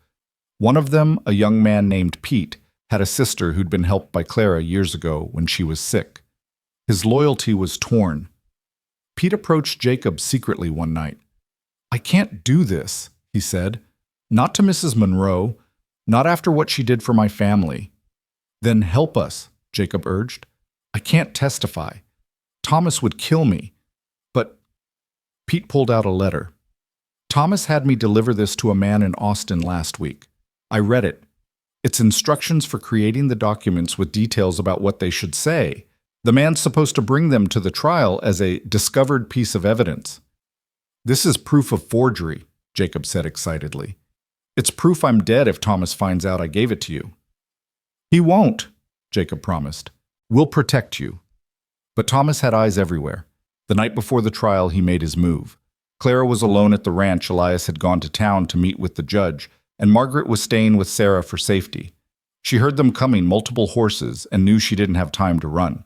She grabbed the shotgun and barricaded herself in the house, but Thomas didn't attack. Instead, he called out, "Clara, let's discuss this like civilized people." "There's nothing to discuss." "Isn't there? I'm offering you a choice. Come with me willingly, and your daughter and husband live. Fight me and accidents happen. Children fall from horses. Men get shot by bandits. Tragic, but common out here." Clara felt ice in her veins. "You wouldn't dare." "Wouldn't I?" "My father's mistake was being too direct. But there are so many ways for people to die out here. So many accidents waiting to happen. If anything happens to my family, the whole town will know it was you." "Will they? I'll be in Kansas when it happens. My men will have alibis. And you'll be with me, my father's rightful property finally claimed." Clara's hand shook on the shotgun. "I'll die first." "No, you won't, because you're a mother now, and mothers do whatever they must to protect their children." Thomas's voice was calm, reasonable, terrifying. "Think about it, Clara. One life of service to save 2 lives you love. It's not really a choice, is it?" He left then his men riding away into the darkness, leaving Clara standing in her fortified house, shaking with rage and fear. When Elias returned, he found her sitting at the kitchen table, the shotgun across her lap, tears streaming down her face. "What happened?" She told him about Thomas's visit, his threats. Elias's face darkened with each word. "He threatened Margaret. He'll kill you both if I don't go with him. You know he will. He's not like his father. He's patient. He'll wait months, years if necessary. And then one day, we'll stop him. How he's smart, careful. He has alibis, plans." Clara stood pacing. "Maybe I should—" "Don't." Elias caught her shoulders. "Don't even think it. We don't surrender to men like him. We don't negotiate with them. We end them. This isn't like before Elias. He's threatening our child. And that's why he's already lost. Because now it's not just about us. The whole town has children. Every parent will understand the threat he represents." The next morning, they called a town meeting. The church was packed as Clara stood and told everyone about Thomas's threats against Margaret. The reaction was immediate and fierce. Parents throughout the room understood the implications. If Thomas could threaten one child to control her mother, no family was safe. "We run him out of town," someone shouted. "He'll just come back," another replied. "Then what do we do?" It was Reverend Collins who answered. "We bear witness. Tomorrow at the trial, every seat will be filled. We show Judge Webster and Thomas Holt that this town stands together. That threats against our children won't be tolerated." "And if that doesn't work," someone asked. "Then we do what we must to protect our own," Tomas Rodriguez said grimly. That night, Elias couldn't sleep. He stood watch at the window, rifle in hand, while Clara dozed fitfully in the chair beside him. Near dawn, she woke with a start. "I dreamed about Martha," she said quietly. What did she say? That courage isn't the absence of fear. It's acting despite the fear, and that Margaret is lucky to have us both. You dreamed that maybe, or maybe it's just what I needed to hear. The courthouse was indeed packed the next morning. Every seat filled, people standing along the walls, spilling out into the street. Thomas Holt sat at the plaintiff's table, seemingly unperturbed by the crowd. Judge Webster called the court to order, and Thomas presented his case with cold efficiency. The documents looked damning, contracts, agreements, all seemingly proving Clara's obligation to the Holt family. Then Jacob stood. Your Honor, I have evidence that these documents are forgeries. He presented Pete's letter, explaining how he'd come by it without revealing the source. Thomas's composure cracked slightly. That letter proves nothing, he said. It could be forged itself. Then let's call the man in Austin you corresponded with, Jacob suggested. Let him testify under oath about these documents. He's unavailable. How convenient. The trial continued for hours with testimony from both sides, but the real verdict was being written in the faces of the townspeople in their growing anger at Thomas's threats, their determination to protect their own. Finally, Judge Webster called for a recess. When he returned, his face was grave. Mr. Holt, the documents you've presented are suspicious at best. Combined with your known criminal activities in Kansas and the testimony presented here, I find no legal basis for your claim on Mrs. Monroe. Thomas stood slowly. This isn't over. Yes, it is, Webster replied. Sheriff Morrison arrest Mr. Holt on the Kansas warrant. But Thomas was already moving. He pulled a gun, not aiming at anyone, just holding it, as his men formed a barrier around him. I'm leaving, he announced. Anyone tries to stop me, people die. The crowd tensed, hands moving to weapons, but Thomas and his men backed out carefully. At the door, he looked directly at Clara. This isn't over, he repeated. Not by a long shot. After they were gone, the town erupted in angry voices. Some wanted to form a posse immediately, others urged caution. He'll be back, Clara said quietly to Elias. Tonight, tomorrow, next week, he'll be back. Then we'll be ready. But Thomas was smarter than that. He didn't attack immediately. Instead, he waited, let the town's guard begin to relax. A week passed then, too. People began to hope he'd given up, gone back to Kansas. Then the accident started. First, it was poisoned cattle at the Martinez Ranch.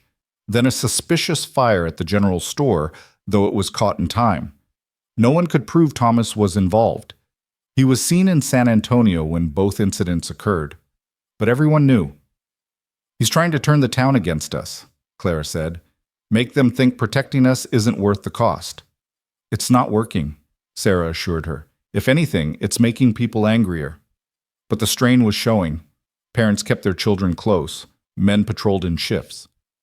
The town was turning into an armed camp, and Thomas hadn't fired a shot himself. Then Margaret disappeared. It happened on a Tuesday afternoon. She was playing in the garden while Clara worked nearby. Clara turned away for just a moment to get water, and when she looked back, Margaret was gone. The scream that tore from Clara's throat brought Elias running from the barn. Within minutes, half the town was searching. They found her boot by the creek, the same creek where Elias had found Clara all those years ago. There were horse tracks leading north. He took her, Clara said, her voice deadly calm. Thomas took my baby. Elias was already saddling the horses. Jacob, get the men. We ride in 10 minutes. It's a trap, Jacob warned. He wants you to come after him. I know. Elias checked his rifle, his pistols. I don't care. They rode hard following the tracks, but 3 miles out they found Margaret sitting under a tree crying but unharmed. Pinned to her dress was a note, "This time I brought her back. Next time I won't. You have 3 days to decide, Clara. You or them." Clara clutched Margaret to her, sobbing with relief and rage. Elias read the note, his face turning to stone. "Take them home," he told Jacob. "Where are you going?" "To end this." "Elias, no," Clara protested. "That's what he wants, you riding in alone angry." "Maybe, but this ends now. He threatened our child Clara. There's no coming back from that." "Then we do it together, the way we always have." "Not this time. This time you stay with Margaret. Keep her safe."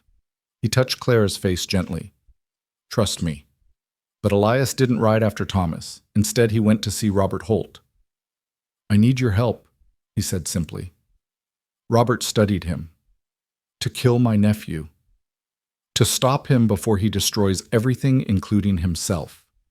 Robert was quiet for a long moment. Thomas was a good boy once, before Jeremiah got his hooks in him. But that boy's long gone. He stood. What do you need?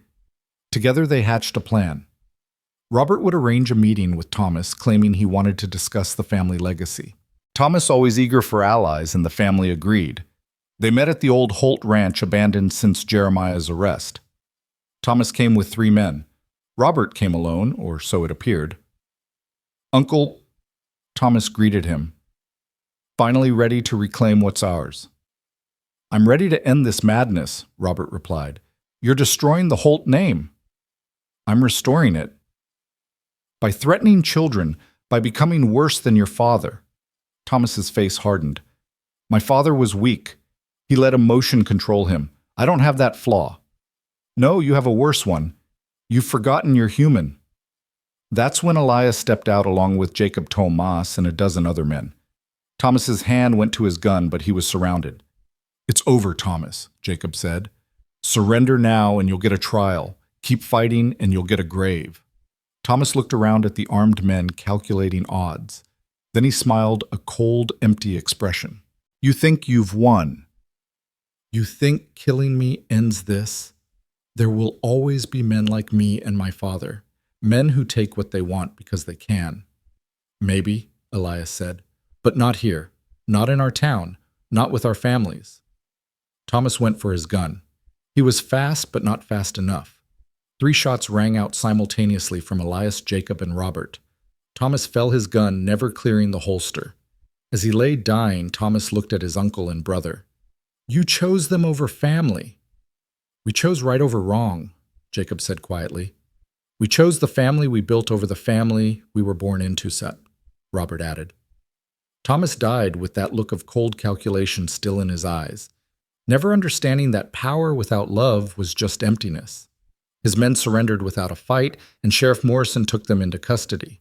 Most would be released after questioning they were just hired guns with no real stake in the fight.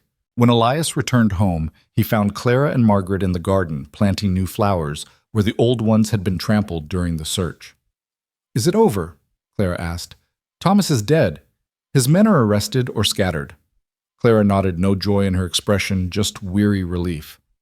I'm tired of the Holts taking pieces of our lives. This was the last piece they'll ever take. Margaret looked up from her planting. Was the bad man the one who took me? Yes, sweetheart. Is he coming back? No, never again. Margaret considered this seriously, then returned to her flowers. Good. He scared the rabbits away. That evening, as they sat together watching Margaret play, Clara said, I keep waiting for the next threat, the next Holt to appear. There are no more. Robert checked. The line ends with Jacob, and he's chosen a different path. And if someone else comes, someone else who thinks they can own people, control them through fear. Elias took her hand, traced the calluses that had formed from years of hard work, good work building their life. Then we faced them the same way we faced Jeremiah and Thomas. Together, with our community, with love stronger than fear. It seems like we've been fighting forever. We've been fighting for 7 years. We've been living too, raising Margaret, building the ranch, making friends, creating something beautiful from something broken. The fighting is just part of it, not all of it. Clara leaned against him. I used to dream of a quiet life. No drama, no violence, just peace. Do you regret this life instead? She thought about it watching Margaret chase fireflies in the gathering dusk. No, because this life gave me you, gave me her, gave me a family not of blood but of choice, and that's worth fighting for. A week after Thomas's death, the town held a celebration, not of violence ended but of community preserved. People brought food and music, and for the first time in months, children played freely without their parents hovering in fear. Jacob stood with Elias and Clara watching the celebration. My family brought so much pain to this place. Sometimes I think I should leave. Let people forget the Holt name. Running doesn't change the past, Clara said. Trust me, I know, but staying and building something better that changes the future. She's right, Elias added. The Holt name doesn't have to mean what it used to mean. You can make it mean something else. Like what? Like redemption. Like choosing love over legacy. Like family being about more than blood. Margaret ran up then, grabbing Jacob's hand. Uncle Jacob, come dance. As the young man let himself be pulled into the crowd of dancers, Clara smiled. He's good with her. He's good, period, despite everything his father tried to make him. We're all more than what others tried to make us, Clara said. You're more than a grieving widower. I'm more than a victim. Margaret's more than the sum of our past. What are we then? Clara picked up the golden-seamed teacup from the table where they'd set refreshments. It caught the lantern light, its repair shining. We're proof that broken doesn't mean worthless, that damaged can still be beautiful, that love isn't about finding perfect people but about choosing to build something together despite the imperfections. The music swelled and Elias held out his hand. Dance with me. Always, Claire replied. They joined the swirl of dancers, their community, their chosen family, spinning around them. Margaret laughed as Jacob spun her in circles. Sarah Winters danced with her husband, both of them gray-haired now, but still graceful. Tomas Rodriguez played his guitar while his children sang. And in that moment, with the stars coming out overhead and the warmth of community surrounding them, Elias and Clara knew that they had won something more important than any battle. They had won the right to this, to ordinary joy, after extraordinary pain, to peace, earned through courage, to love that was stronger for having been tested. The ghosts were still there. Martha the Holts, all the violence and loss that had shaped them. But ghosts had no power over the living unless the living gave it to them. And Elias and Clara chose to give their power to the present, to Margaret's laughter, to their neighbor's friendship, to the life they'd built one careful day at a time. I love you, Clara said as they danced. I love you too, Elias replied. Today, tomorrow, and all the days after. Even the hard days. Especially the hard days. Those are the days that show us who we really are. The music played on, and they danced until Margaret fell asleep in Jacob's arms, until the lanterns burned low, until the night wrapped around them like a blessing. They were home, they were whole in their particular way, and they were together. And that in the end was victory enough for anyone. The peace that followed Thomas Holt's death lasted through the autumn harvest and into winter, a season of quiet rebuilding that felt almost foreign after so much violence. But on a cold February morning, as ice crystals formed on the windows and Margaret played with her wooden horses by the fire, a different kind of reckoning arrived at their door. Pete, the young man who'd secretly helped them with the forged document, stood on their porch hat in his hands, his face gaunt with guilt and something else, fear. Mrs. Monroe, Mr. Monroe, he said, his voice barely above a whisper. I need to tell you something. About Thomas. About what he set in motion before he died. Clara invited him in, poured him coffee, with hands that had begun to tremble. Elias stood by the window, watching the road, already sensing that their hard-won peace was about to shatter. Thomas wasn't just planning to take Clara, Pete said, warming his hands on the cup. He had a bigger plan. He'd made a deal with some men from Mexico cattle rustlers who've been pushing north, promised them safe passage through the county in exchange for, he paused, swallowed hard, in exchange for burning out everyone who stood against him. Thomas is dead, Elias said flatly. His deals died with him. That's what I thought too. But yesterday I saw riders scouting the Martinez ranch, Mexican brands on their horses. They're coming anyway. Thomas promised them something, and dead or not, they mean to collect. Margaret looked up from her toys, sensing the tension. Clara smoothly moved to her daughter, suggesting she go help Sarah in the kitchen with the bread. Once the child was gone, Clara turned back to Pete. How many 20, maybe 30, led by a man named Joaquin Vasquez. They call him El Cuervo the Crow. He leaves nothing but picked-over bones. Why warn us? Elias asked, studying the young man. You could have run. Pete met his eyes. Because Mrs. Monroe saved my sister's life once. Because I helped Thomas with those documents even though I gave them to you later, because maybe warning you is the only way I can live with myself. That afternoon, Elias called another town meeting. The church-filled quickly faces grave as Pete repeated his warning. Some wanted to form a militia immediately. Others suggested appealing to the Texas Rangers for help. The Rangers are 3 days away at best, Sheriff Morrison pointed out. If these rustlers are already scouting, we don't have that kind of time. Then we make our stand here, Tomas Rodriguez said, like we did with the Holts. This is different, Robert Holt spoke up from the back. The Holts were bullies and criminals, but they were from here. They had stakes property reputations to protect. These men from Mexico, they're raiders. They take what they want and disappear. Fighting them is like fighting smoke. Jacob stood next. There's something else. I've been going through my father's papers trying to sort out the estate. I found correspondence from months ago. Jeremiah was dealing with these same men before he died. The Holt family owes them money, a lot of money. They might be coming to collect what they think is their due. How much, someone asked. $15,000. The church fell silent. It was more money than the entire town could raise. We don't have it, Jacob continued. Father spent everything on his vendetta against Clara. The ranch is mortgaged, the cattle sold. There's nothing left but debt. Clara stood slowly. Margaret's hand in hers, the child had snuck back from the kitchen. This is my fault. If I had just... Don't... Elias cut her off. Don't you dare blame yourself for the Holt's choices. But these men are coming because of the Holt's debt, which exists because of their obsession with me. They're coming because they're thieves and killers, Sarah Winters said firmly. The debt is just an excuse. That night, as they prepared for bed, Clara stood at Margaret's door watching their daughter sleep. She shouldn't have to live like this, always waiting for the next threat, the next violence. She won't, Elias promised. We'll end this. How? We can't pay them.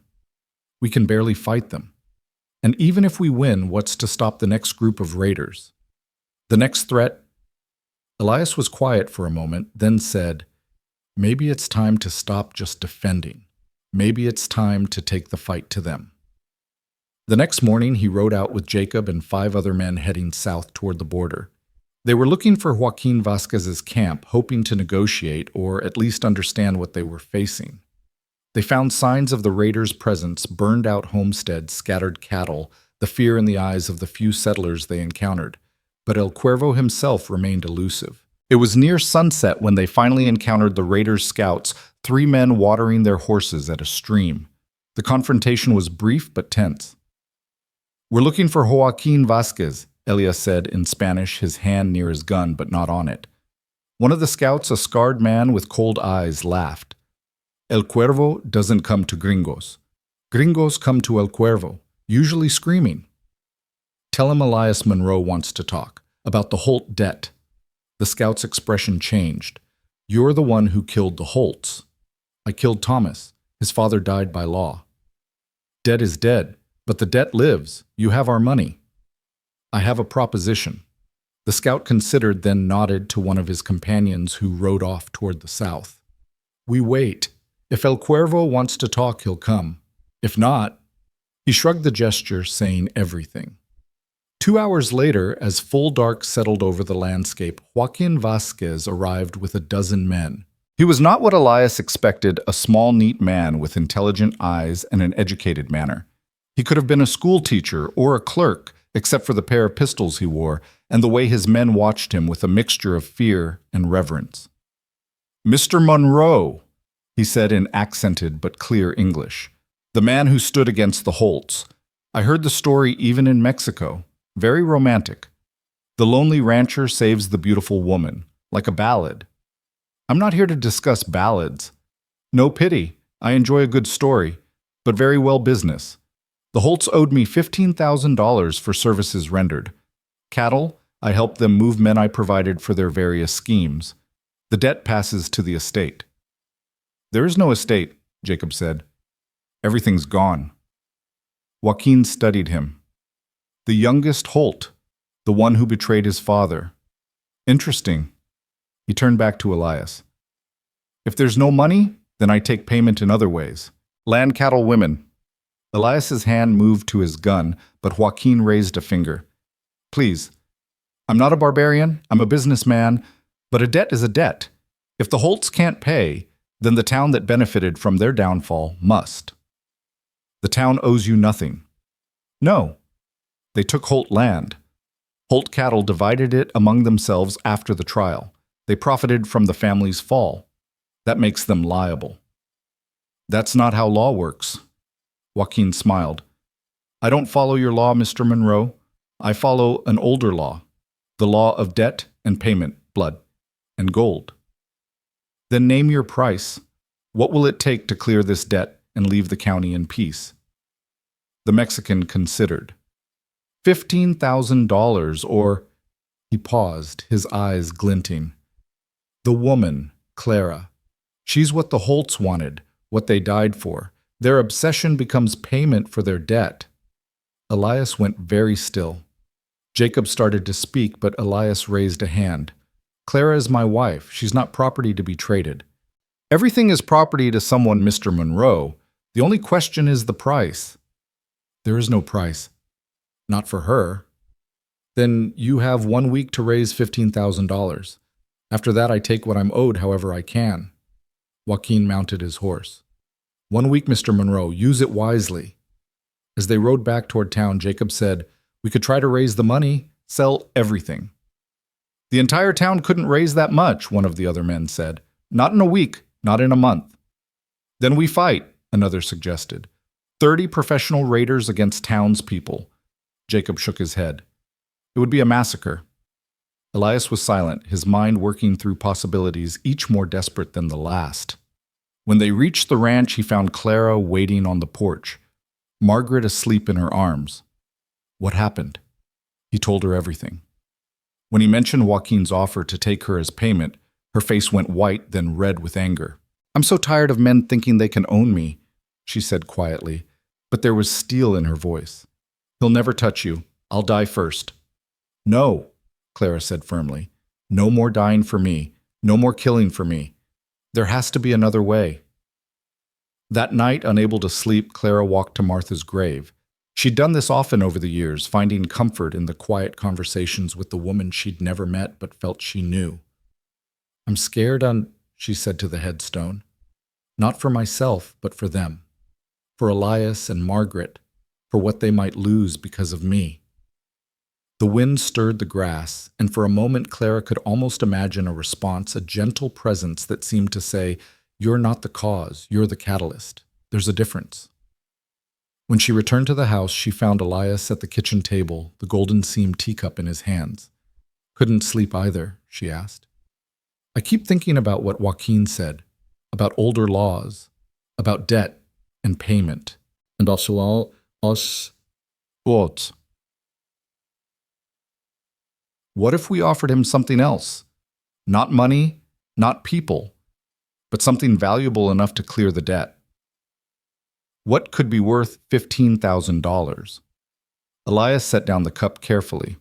Information, routes, protection. Clara frowned. I don't understand. Joaquin's a raider, but he's also a businessman. What if we offered him something more valuable than a one-time payment? A partnership of sorts. You want to work with cattle rustlers. I want to turn them from raiders into traders. Give them legitimate ways to move cattle, guaranteed safe passage through the county for legal drives. Transform them from our enemies into, if not allies, then at least neutral parties. It was a dangerous plan, one that would require the agreement of the entire town. But as word spread the next day, people began to see the wisdom in it. Better to have Joaquin Vasquez as a controlled partner than an uncontrolled enemy. Sheriff Morrison was skeptical. You're talking about making a deal with criminals. We're talking about survival, Sarah Winters countered, and about transforming criminals into businessmen. It's been done before. It's a risk, Reverend Collins said, but so is fighting, and this way maybe no one has to die. The debate raged through the day. Some saw it as capitulation, others as pragmatism. But when Elias called for a vote that evening, the majority agreed to let him try. 3 days before the deadline, Elias rode out again to meet Joaquin this time, bringing Robert Holt and surprisingly Judge Webster, who'd returned from Austin with documents that could make the arrangement legal, or at least legally gray. Joaquin received them in an abandoned ranch house he'd taken as temporary headquarters. His men lounged around like lazy cats, but Elias could see they were ready for violence at a moment's notice. "Mr. Monroe," Joaquin greeted him, "come to pay your debt." "Come to offer you something better than money." Joaquin raised an eyebrow. "I'm listening." Elias laid out the proposal. Legal cattle drives through the county with Joaquin's men hired as protection against other raiders, a percentage of profits from these drives, safe passage and supply stations for legitimate business only. "You're offering to make me legitimate?" Joaquin laughed. "How American! Turn the outlaw into a businessman." "I'm offering you a steady income that doesn't involve burning ranches or stealing cattle, a way to operate without the rangers eventually hunting you down. And if I prefer the traditional ways, then you'll face the combined resistance of the entire county. We might lose, but you'll lose men resources time. And eventually the rangers will come.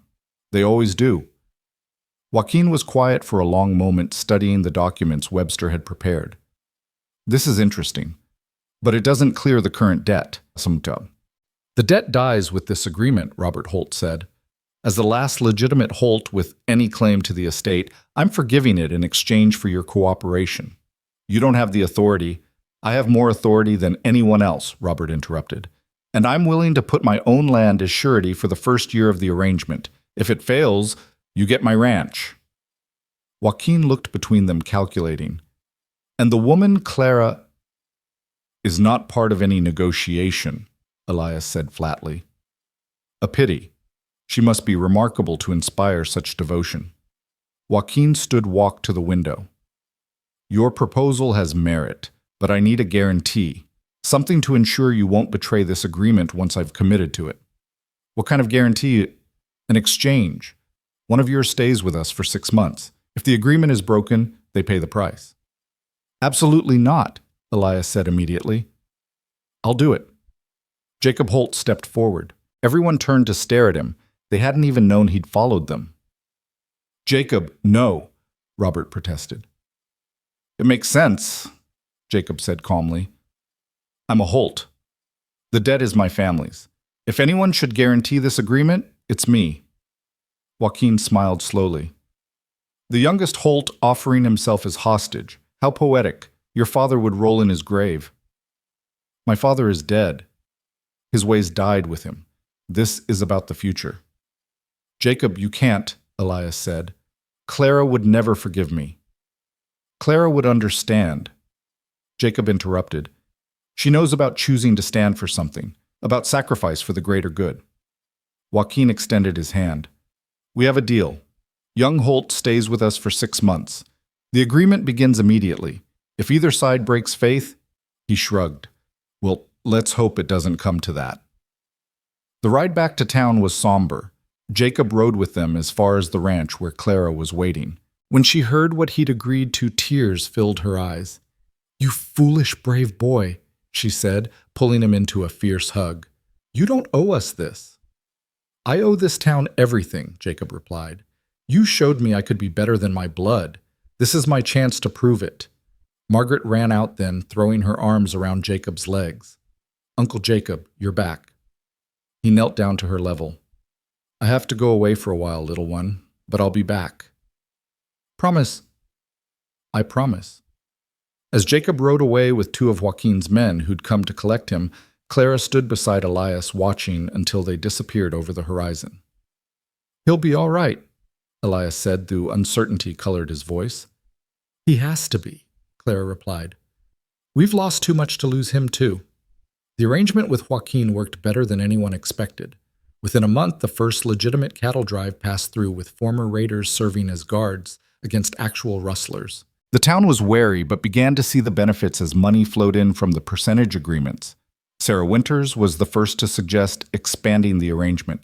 "If we can reform Mexican raiders, why not American outlaws too? Create a system where crime doesn't pay, but legitimate work does." It was ambitious, perhaps impossible, but the town had developed a taste for the impossible. They'd survived the Holts negotiated with raiders, turned enemies into reluctant partners. Why not reshape their entire corner of Texas? 3 months into the agreement, a letter arrived from Jacob. He was well, he wrote, and surprisingly learning a great deal about business from Joaquin, who turned out to be a former university student who'd turned to crime after his family's land was stolen. He's not what you'd expect, Jacob wrote. Brutal when necessary, but also intelligent, even cultured. He reads poetry at night. We've had long discussions about justice and law, about who decides what's legitimate. I think he's as tired of pure violence as we are.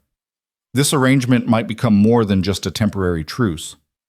Clara read the letter aloud to Elias and Margaret, who clapped when she heard Jacob was safe. When will Uncle Jacob come home? Margaret asked. 3 more months, sweetheart. That's a long time. Yes, Clara agreed, but sometimes important things take time. That night as they prepared for bed, Elias found Clara standing at the window watching the road.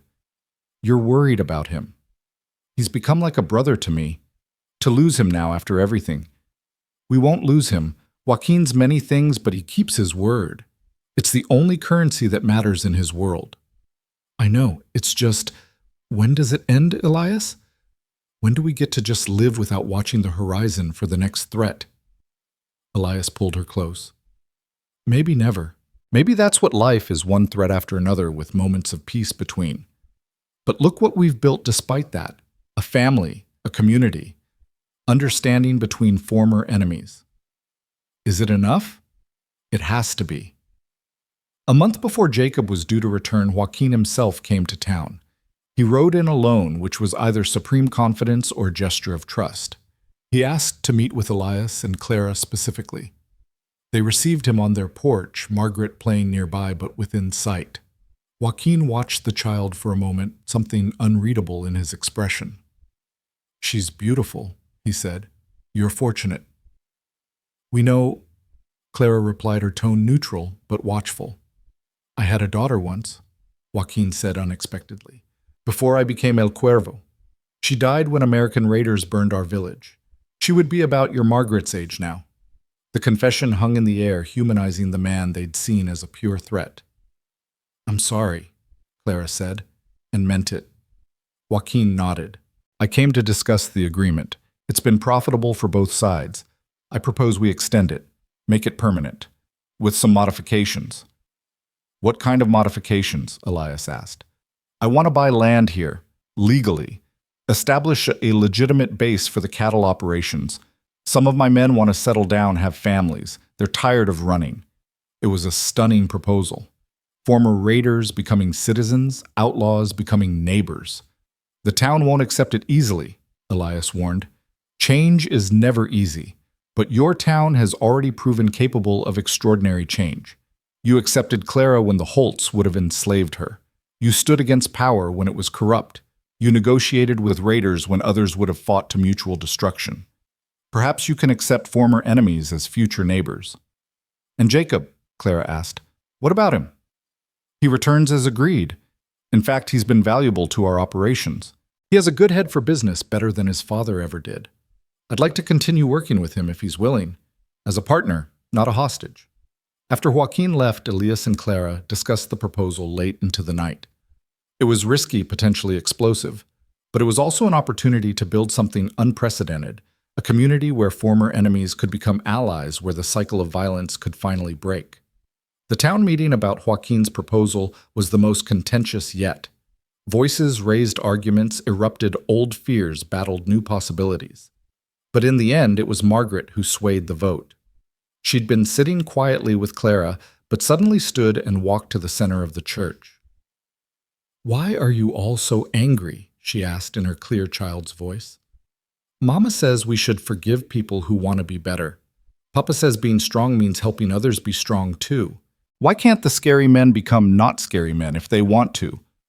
The simplicity of the child's logic cut through the adult complications.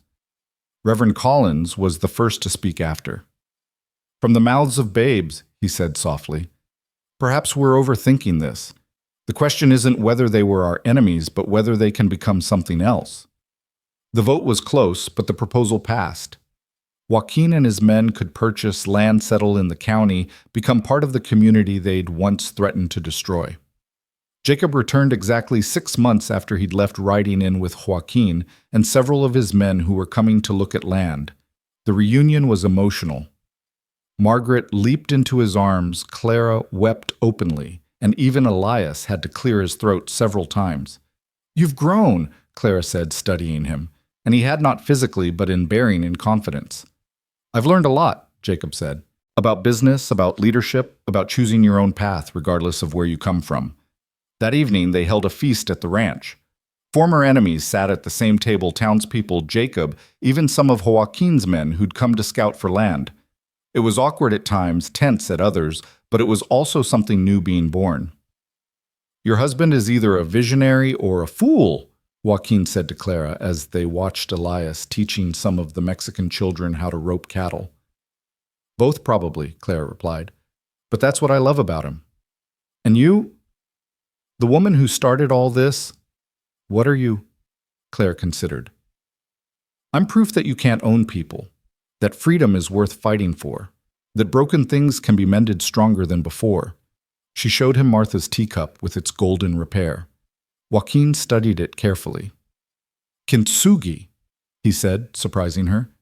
"I learned about it from a Japanese trader in California. The beauty is in the damage, not despite it." "Exactly.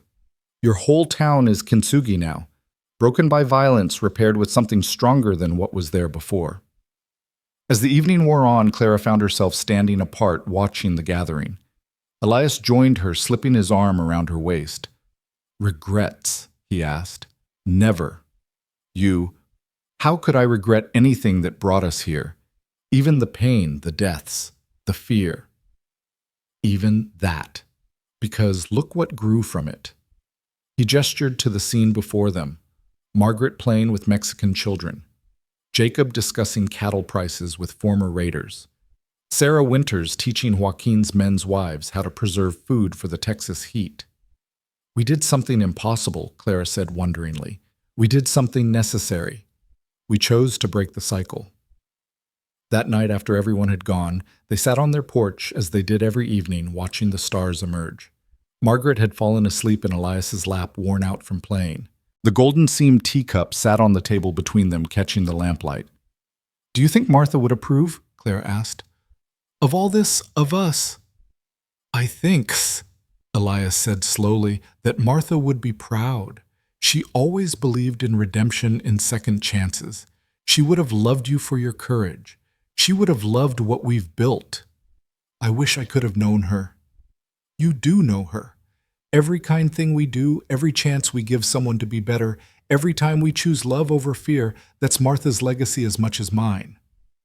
Clara reached for his hand. "And our legacy? What will Margaret inherit from all this?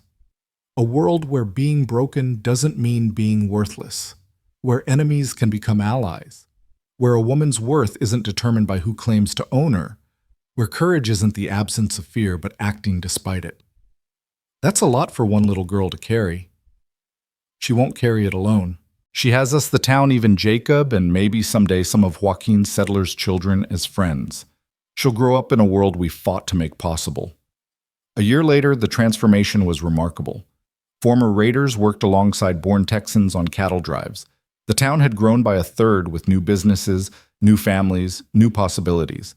There were still tensions, still moments of distrust, but they were growing fewer. Jacob had become a successful cattle broker, working with both traditional ranchers and Joaquin's reformed operations. He was courting the new school teacher, a young woman who'd come from back east and seemed unfazed by his complicated history. "Going to be a wedding soon," Sarah Winters predicted, watching Jacob and the teacher at the spring dance. "He deserves happiness," Clara said, "after everything he's sacrificed. We all do. And look, we're finding it."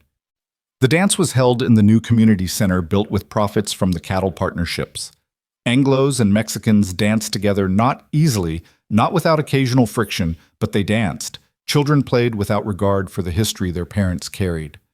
"Mama dance?" Margaret demanded, pulling Clara onto the floor.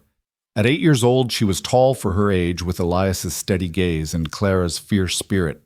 As Clara spun her daughter, she caught sight of their reflection in the window. Not the broken woman who'd been left by the creek, not the grieving widow who'd saved her, but two people who'd chosen to build, rather than break, to trust, rather than fear. Later, as the evening wound down, Joaquin approached them.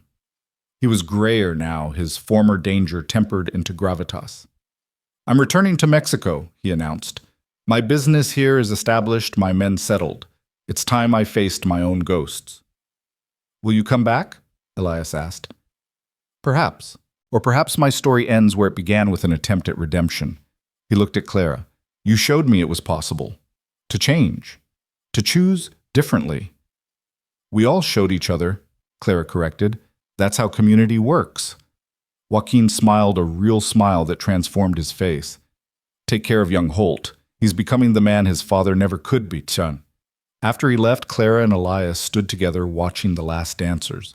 Margaret had fallen asleep on a bench, Jacob's coat draped over her as a blanket. "It's been quite a journey," Elias said. "It's not over yet." "No, but the hardest parts might be." Clara laughed softly. "You just cursed us." "Never say things like that out loud." But the curse didn't come. The years that followed were marked not by violence, but by growth.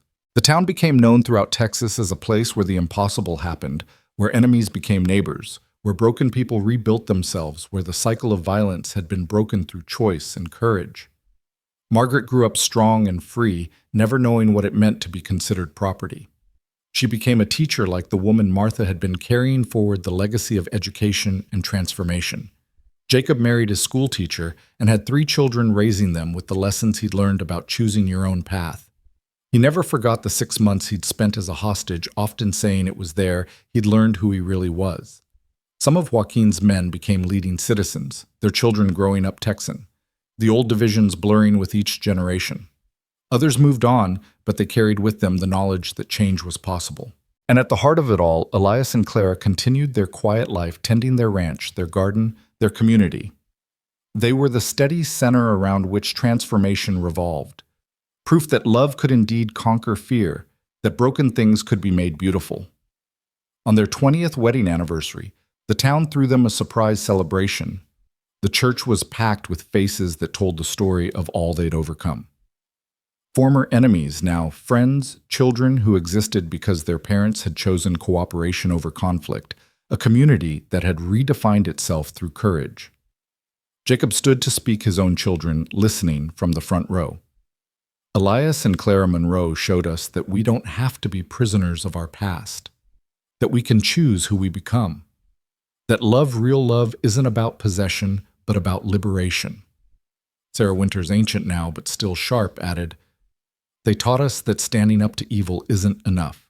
You have to be willing to help evil transform itself into good." Margaret, now a young woman herself, stood last.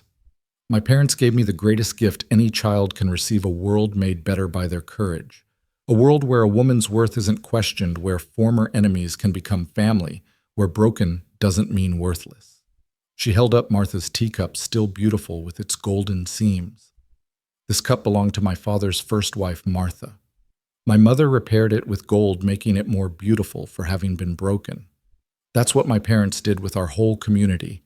They took our breaks, our violence, our pain, and they repaired us with something stronger, with love, with courage, with the choice to be better than we were." As the celebration continued around them, Elias and Clara stepped outside for a moment of quiet.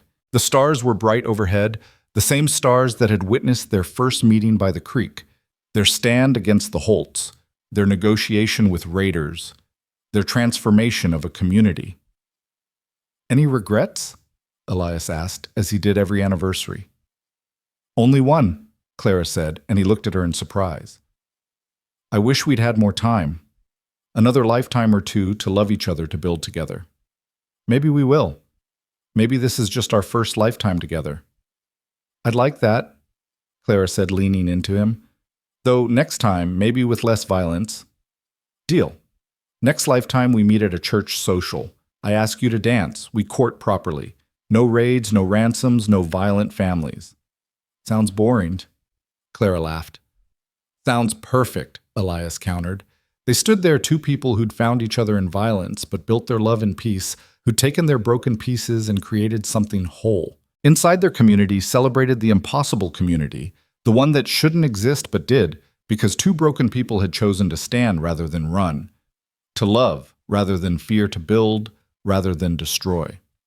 The golden seamed teacup caught the light through the window, its repair shining like a promise that broken things could be made beautiful, that damage wasn't the end of the story, that sometimes the cracks were where the light got in.